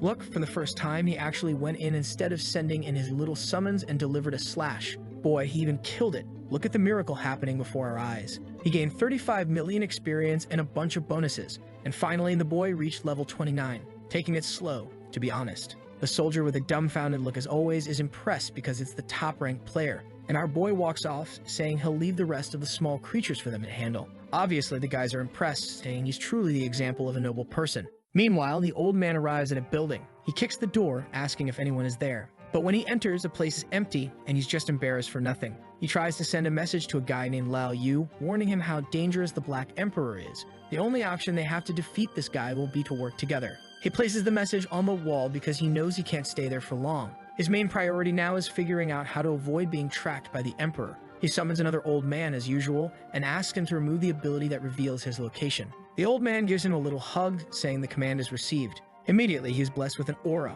and now he's confident that for a while the protagonist won't be able to find him. He knows that even though the item Lin stole is very powerful, it's extremely difficult to use, so he's not afraid of it. His priority now is to strengthen himself and recover it as quickly as possible. When he checks his profile, he finds it strange that one of his summons lost 120 intelligence points. However, he decides that he's stayed there too long and it's time to escape. Meanwhile, the Lord of Desires informs him that he's lost the old man's location. Our boy says that continuing to follow him is insignificant and that he has better things to do. Besides, with the future diary, he'll know whatever the old man tries to do at least a day in advance. Additionally, he makes a wish to be alerted when the old man is within 20 kilometers of him. He then decides to take a look at everything he received after such a difficult battle. However, he's impressed that the Black Emperor gained 120 intelligence points. He thinks that when the Emperor reaches SSS, his ability to steal talents will also evolve. He takes the card he stole from the old man out of his pocket and wonders how to use it. He raises it to the sky, calling for the Celestial Order. But of course nothing happens. He knows there must be a secret way to use it, but decides not to dwell on it. He hands the card to the Lord and asks that only he be able to use it. But the poor guy warns that if he does that, it will consume half his energy. Our boy says that energy is meant to be used and tells him to go ahead and use it. With that, the Lord says okay and begins the process. He hands it back to Lin Lu, who realizes it's a sacred level item. It permanently reduces the amount of mana he uses for an entire day. Lin Lu is excited because in his past life, for 3 years straight, he never obtained an item of this level. He just wonders why its functionality was so different for him compared to the old man. However, he says it's fine. He's already being too greedy, and receiving this was already very good. Now it's time for him to return to the realms and recover his energy. Meanwhile, the old man's friends learn that he lost the battle against the protagonist, and that the only way to defeat him will be to work together. One of them seems confused, saying the old man assured them he could defeat all 3 by himself, while the purple-haired one wants to know why the Emperor attacked the old man so suddenly. The man thanks them for the call and says they'll talk later. He goes to the place where the protagonist fought the old man, searching for any residual energy. He then turns to the Queen of Time and asks her to rewind the scene at that location. She agrees and begins to reverse the moment of the battle. As he watches the moments of the fight, as soon as he sees the old man being captured, he throws himself into the scene. Upon entering, he sees Kaguya and wonders if she is one of the Black Emperor's summons. He knows that behind that smoke, the guy must be hiding. With that, he locates our boy and his Lord of Desires. The man wonders if they discovered the ability to go back in time to change history. What he finds strange is that he doesn't remember someone like this being very powerful in the past. He decides he'll have to look into this guy's past to figure out why he's become stronger. That's when he sees something that shocks him. Around the protagonist, he can see magic that should belong only to the Queen of Time. The Queen then asks the Master if they shouldn't join forces with the old man. He says they first need to see how the old man lost with an SSA-level creature. With that, he rewinds even further and watches the entire fight. A while later, he collapses to the ground, wondering how it's possible for someone to have so many summons. He asks the Queen to rewind time again. However, she says it's getting too risky. He says it doesn't matter.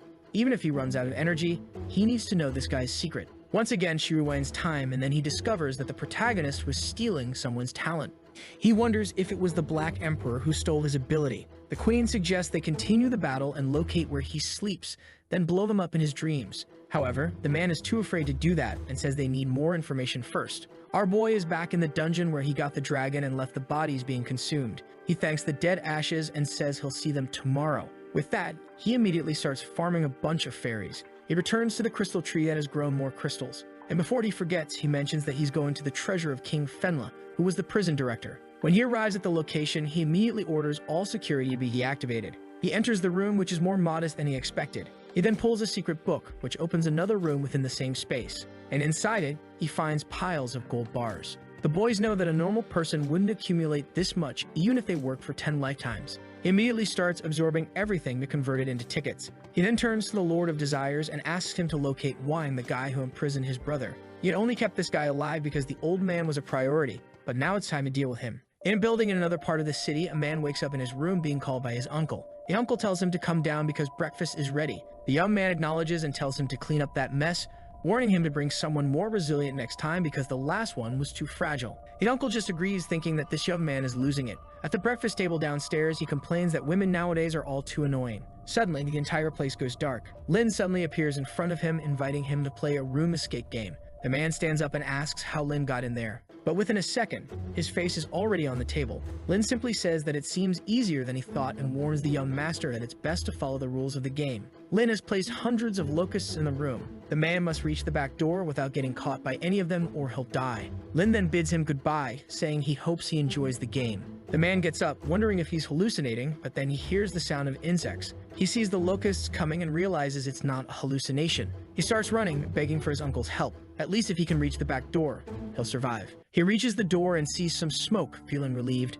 But at that moment, someone congratulates him for passing the first level. Now the second challenge is to get through the white mist. Wine, however, responds that he's tired of this and will end Lin. Our boy just tells him to stop being so rebellious because soon he'll be begging for mercy. Lin warns him that this time a small hunting insect will be after him, and if he can make it home, he'll survive. The man wants to complain, but the insect is already attacking him. He starts running, saying this is how he'll find Lin. But as he passes by a window, he's almost caught by the locusts. He narrowly avoids the first attack, but in the second, the creature grabs him by the leg. Before Lin can say anything, the man is already begging for his life, saying he'll give Lin whatever he wants. Lin says he just wants some answers, and it's in his best interest to cooperate. Naturally, the man says he'll answer whatever Lin wants, just ask. As soon as Lin hears the protagonist's brother's name, the man says it was all orchestrated by a guy named Changji. Lin questions if he's talking about the older brother because he already knows this family. The man says yes, and that Lin can trust him. But in reality, he activated a talent that makes anyone believe his words. Lin says that the man truly deserves to live. But at that moment, Lin strikes his chest, telling him it's ridiculous to think he could brainwash someone with a B-rank talent. The scene shifts to a father talking to his son, who's sitting on the couch. Suddenly, the father senses danger approaching. He tells his son to hide because he has something important to take care of. He activates his summon, warning him to be careful because there's something nearby. He's just waiting for someone to open the door. Our boy knows that the man he's hunting can detect any danger. As soon as he enters the room, the man asks what Lin wants from him.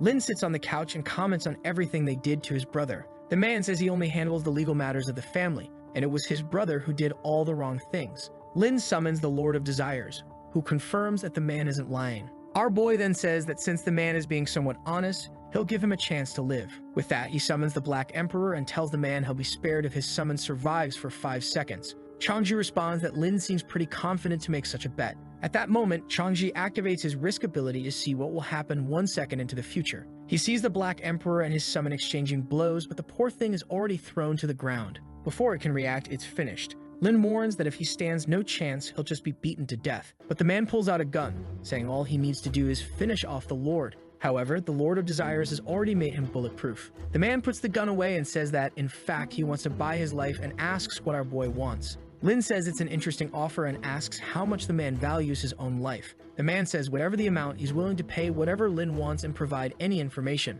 However, Lin says that, unfortunately, that doesn't seem to be an option. He then orders the Black Emperor to advance, who promptly punches Changji in the face. Lin says that this way, it'll be much easier to create a puppet within the family. And once again, he steals a new talent. This one warns him of any danger he's in and has no cooldown time. With that, Lin summons a replacement. The man's rank S-Mite appears with the name Transcendent. Lin thinks that it's not too bad, but it's a shame that it's still rank S. He then turns to the Lord of Desires and asks for that place to be attacked in 5 minutes. Meanwhile, in the industrial area of the Wang group, the last surviving son asks his father what he thinks will happen now that the world is in chaos. The father, named Dao Qiang, says that nothing will change because the rich will continue to monopolize all the power. All he has to do is sell some company assets and buy the items people are acquiring from dungeons. That way he can make all his children much stronger. At that moment, Lin enters the room saying that it's an interesting strategy. It's just a shame that he's already dealt with 2 heirs and now there's only 1 left. Dao Qiang asks what he's talking about. Lin says he made everything very clear and asks if they want to fight for revenge. The son starts to say something, but the father quickly tells him to go get a cup of tea. Obviously, he didn't want to, but the father insists, telling him to go and say nothing more. He apologizes to Lin, who says it's fine. As long as the son doesn't get involved in this discussion, he doesn't mind. The old man then asks if what Lin said is really true. Lin says he can believe it and all obstacles have been removed. He explains that the man's plan will fail because this is just the first disaster and soon everything will collapse. Dao Qiang seems doubtful, asking if the boy is lying. Lin says it's the absolute truth and that he will kill anyone who stands in his way. The only chance for Dao Qiang to survive is if the entire Wang family starts supporting him. Knowing that the choice is between accepting or dying, the man ends up agreeing. As the son returns with the tea he was sent to fetch, Dao Qiang immediately orders him to summon a person named Lai's son, who has awakened an S-rank talent. He then tells Lin that this person he's calling can create contracts. A while later, the man arrives. Dao Qiang turns to Lai's son and tells him to demonstrate his talent and explain how it works. Lai's son says the ability is called the Tomorrow Contract,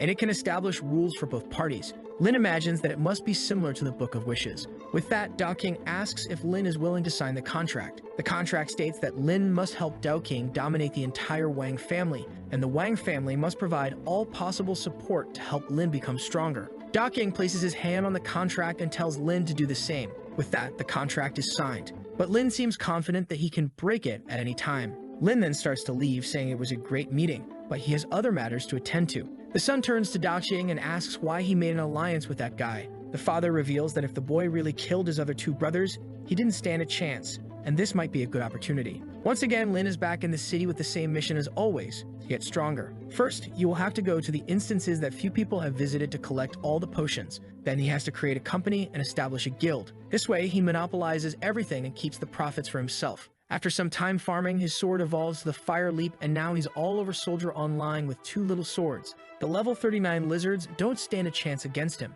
The boy continues farming, collecting everything in sight. His goal now is to level up these 2 swords to the limit he can. Later, he finds himself face to face with 2 blacksmith kittens. He remembers that in his past life, he never managed to defeat Monokuma, no matter how high his level was. The strength of this creature is a mystery, and many say it's basically invincible. In front of that place, a man complains that his level 13 sword was broken. Our boy sees that he was complaining to the black and white bears and knows he's going to get into trouble. The guy is kicked out of the shop. The bears tell him never to return. With that, Lin Lu shows them the item and asks if it can be strengthened. The bear says it's very precious and he needs the essence of the king. He knows this can only be obtained from a level 30 boss, so it looks like he doesn't have a chance for now. He then summons the 2 swords. The bear examines them and says that it's actually pretty good equipment and asks him to wait. He grabs the big hammer and says he'll get to work. Time passes as he hammers away at the items. Later, they are all glowing, and he says it will cost 10 gold coins. Both are now strengthened, and Lin Lu knows what to do. The bear says they are now at +5, but if he wants, he can strengthen them even more. but our boy knows these bastards just want to break his item. The +5 is guaranteed, but from here on, the chances will be lower, and they certainly won't make it. But the slay boy has a plan and tells the bear that it really sounds like a great idea. The bear laughs in his face, thinking that humans are always stupid and greedy. The bear raises the hammer, saying that he can trust him. There's no way it will fail. The bear hears something and asks what it was. Our boy says he just made a simple wish for luck. The bear slams the hammer down, saying it's ridiculous to think that's enough. The chance of failure will continue to increase, so failure is inevitable. However, strangely enough, the sword actually upgraded to +6.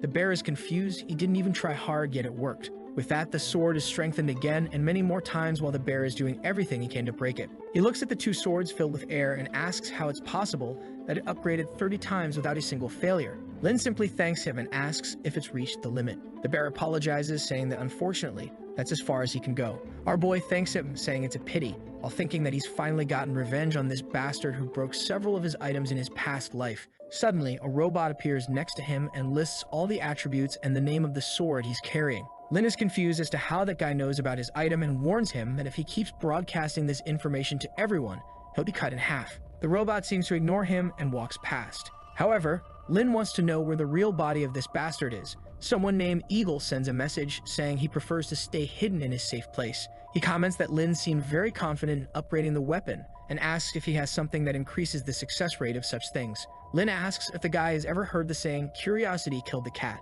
The guy replies that he just wanted to know if Lin could help him strengthen his items in the future. And of course, he would be introduced to a business that would make him a lot of money. Our boy thinks he could just pretend to be a weak guy, and that this might be the only way he can make money. With that, he agrees to cooperate with this guy. The scene shifts to a meeting where they discuss the high probability of another disaster occurring after this one ends. Therefore, they will need new people to maintain peace in the city, and someone like the Black Emperor would be perfect. One of them seems to disagree with putting someone outside the system in such an important position. Another, with long hair, says that the Black Emperor's brother is serving time in prison, so it's inappropriate to have someone like him. The old man says it's more than clear that this was a setup, and no one should go against him. As soon as this disaster is over, his brother will be released. Additionally, when they recruit the Black Emperor, they'll grant any condition he wants. The others think it's a bit too much and ask if it's really necessary to go that far. However, the old man shouts that in this situation, they need 100% cooperation from the strongest people. In prison, Lin Lu is explaining to his brother various ways to get stronger and how to use different items.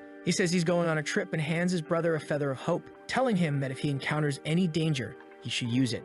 His brother tells him not to worry so much and to resolve the problems he's facing. In the prison, the others are observing, realizing that his brother is the Black Emperor. Outside, he knows that another part of China is about to collapse, and that's where he needs to go if he wants to get stronger. He then asks the Lord of Desires to find the quickest path to the place he wants to reach. Apparently, it's a place called Bright Media, and he asks for the information to be sent to him. In an office, a girl tells the boss that the situation outside has calmed down and that she's brought new candidates. However, Lin grabs the folder from her hand, saying that it's not very important. He says he trusts any choice she makes, and she simply thanks him. Lin, on the other hand, is outside, and this is where the company's interest lies. He then asks the Lord of Desires to make sure no one recognizes him as the Black Emperor. Immediately, he enters. The same girl introduces herself and asks if he is Lin Lu. He says yes, and she immediately calls him, saying the boss is waiting. With that, our boy enters the lion's den. The boss looks at his resume and says he fits the company well and asks if he really wants to join. Enthusiastically, our boy says yes, it would be great to be part of it.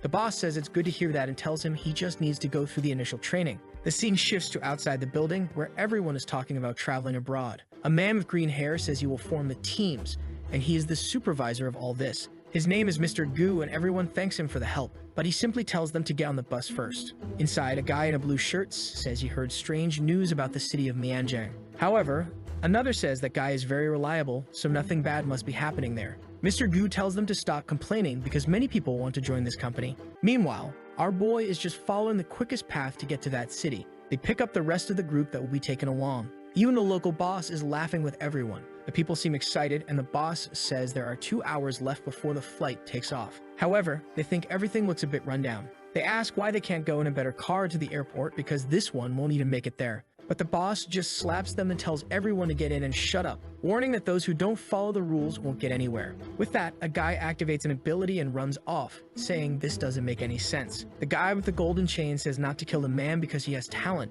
He activates his ability called Judgment Pen. He writes something in the sky that says the man can't move. Instantly, the poor guy is paralyzed. The boss praises him, saying he really has an incredible talent. The man replies that he does everything for the boss and the girls they've been training. In the background, Lin is just observing all this mess. With that, the boss tells everyone to hurry up. Our boy is excited, saying it's really cool to meet an S rank right when he arrives. He sees that the guy stayed outside and has a wicked idea. He's going to wait until this guy is at the maximum distance for his summons to kill him with Kaguya and the Emperor. As soon as no one can see, he summons them.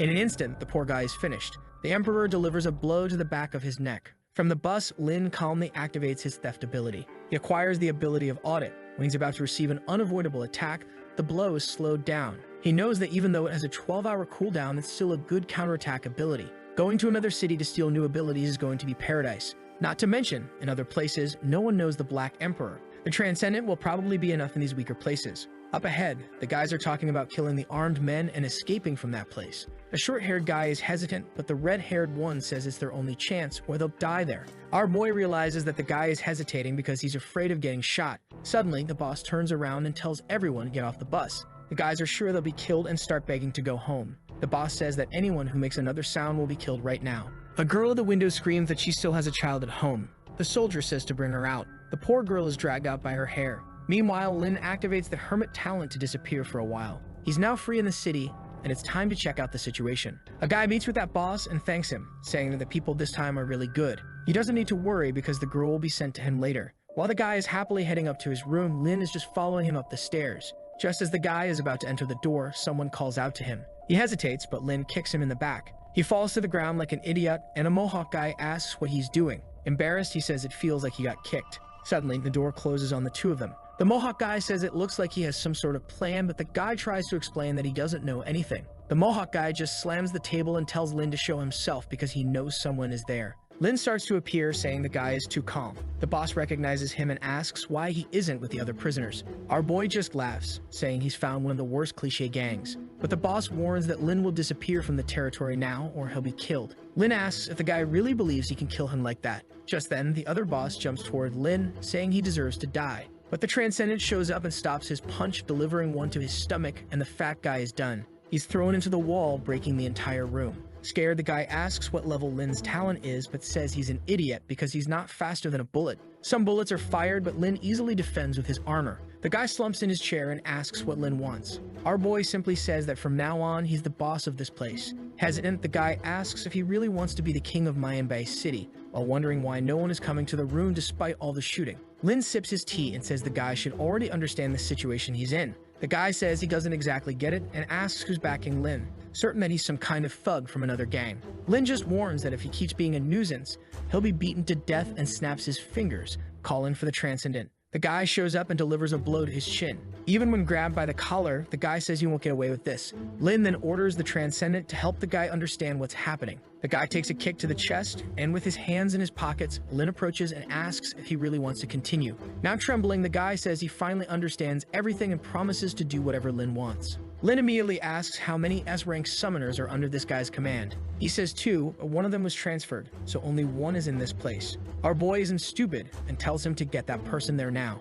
In the corridors, the guy receives a notification about something terrifying arriving in China. The guy's talent is the irrational narrator, which allows him to escape any danger. He's sure something happened to Boss Ming, but the system tells him to stop being an idiot because if he opens that door, he'll definitely die. He decides to turn around, telling the boss he'll come back to save him later. But at that moment, the system tells him to start running or he won't make it out. Before he can do anything, Kaguya and the Emperor are summoned in front of him. The system keeps saying that the two are dozens of times stronger and that he should flee. But before the poor guy can do anything, he's already dead. As always, the guy is still blown up by the Emperor. Our boy is thrilled. It's been too easy lately to steal S-rank talents, but he's startled when he sees the talent. That's the perspective of the gods, but he only has a small piece of it. It shows that the talent can affect up to 10 meters of distance. At that moment, a message appears saying, "Hi, I'm your new substitute." What he receives is an indecent narrator who keeps saying that the talent isn't enough. He can't get any information about the opponent. The system tells him not to be too surprised since only he can hear this voice. Our boy is all excited since the 2 talents today have been quite interesting. Then the guy asks how the judgment pen ended up in his hand. Lin Lu uses it towards the guy, who seems confused. Lin Lu celebrates, saying it's too easy, and that the effect is very good. The guy falls to the ground, drained of energy, and begs him to stop. But our boy just writes for him to try harder. With that, the guy feels energized and says he's ready. However, he falls to the ground immediately, saying Lin Lu is a demon. Lin Lu says it's interesting but doesn't quite fit his fighting style. He then decides to test out the indecent narrator. He quickly discovers that Chief Ming has over 90 million in currency, along with 200 people who are extremely well armed, and he's subjugated more than 672 people to perform various illegal acts. Lin Lu gets excited. Obtaining key information with that talent is very easy. He asks the guy how he has over 90 billion when they look like a bunch of poor people. At the same time, he stops the guy, telling him to answer quickly. The guy clings to his leg, trying to explain that even though they make a lot of profit, it's very expensive to maintain all of this. Not to mention, selling to a bunch of immigrants means he has to pay a tax in this place.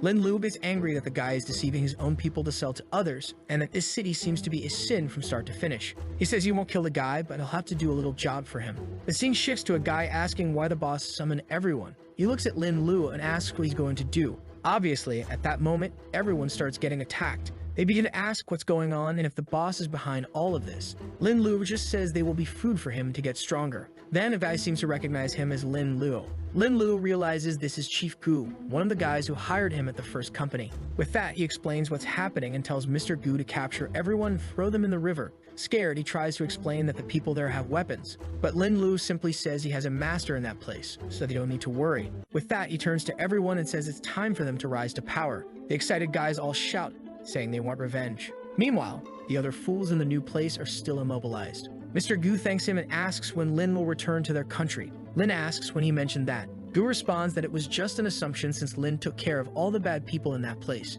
He says he just wanted to tell everyone that he wasn't fooled. He purposefully allowed himself to be captured and went there voluntarily. He's there to end this entire operation, so how could he leave now? They need to take revenge by stealing all the resources they have and dominating these territories. The people say it would be the most just thing to do, but they don't have weapons for that. Some of them beg to go back, saying they don't want to be part of this. Gu says that with the 100 people they have, it would be impossible to dominate this place. The system says that he's not convincing these people. However, an unexpected guest is about to arrive. He should show his true power, and then they will agree to work for him. With that, he tells everyone that he will show them whether it's possible to dominate this place or not. In the next scene, we see a car driving through some mountains. The guys seem to have information on the Black Emperor and are tracking him. But right at that moment, our boy lands on the car's hood, asking if they're looking for him. The guys ask what he's doing. Without answering, Lin draws his blade and unleashes an explosive slash. The attack hits the car directly. The system tells him he killed the guys so quickly that he should give a villain a smile. But suddenly, a little pig comes up behind him, and the system warns him to be careful.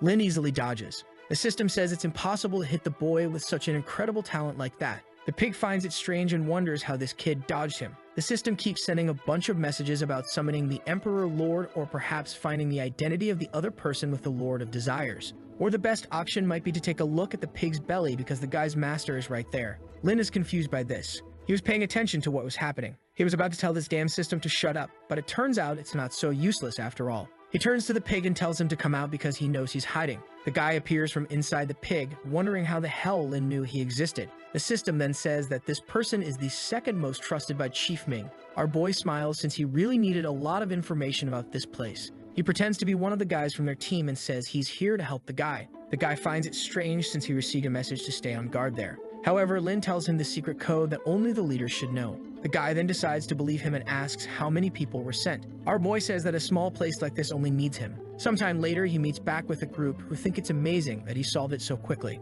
He then introduces the guy named Fan Jisheng and announces that he's here to help everyone dominate the city of Yimianbei. The guy says he's also from the chief's hometown. Lin warns that another major disaster is coming, and they need to monopolize everything that will happen in this place. Jisheng asks if it's something like those insects, and the protagonist confirms it is. However, the others say the enemies have many weapons, and in addition, there are some S-rank awakened individuals. At that moment, Lin pulls out a Nerf gun and performs a little trick where it glows. With that, he shows that no weapon is effective against him, and moreover, the Black Emperor can easily defeat any S-rank creature. That's when the guy next to him recognizes him as the Emperor and is amazed. Our boy says that with him there, they don't need to worry, as it will be pretty easy to conquer everything. The guy gets excited, saying that if that's the case, he definitely wants to cooperate, and Chief Gu tries to encourage everyone by saying that since things have changed, they need to get stronger. Lin tells them that once they dominate this place, everyone will have the resources to evolve even faster. The guys get excited, saying that if that's the case, they want to participate.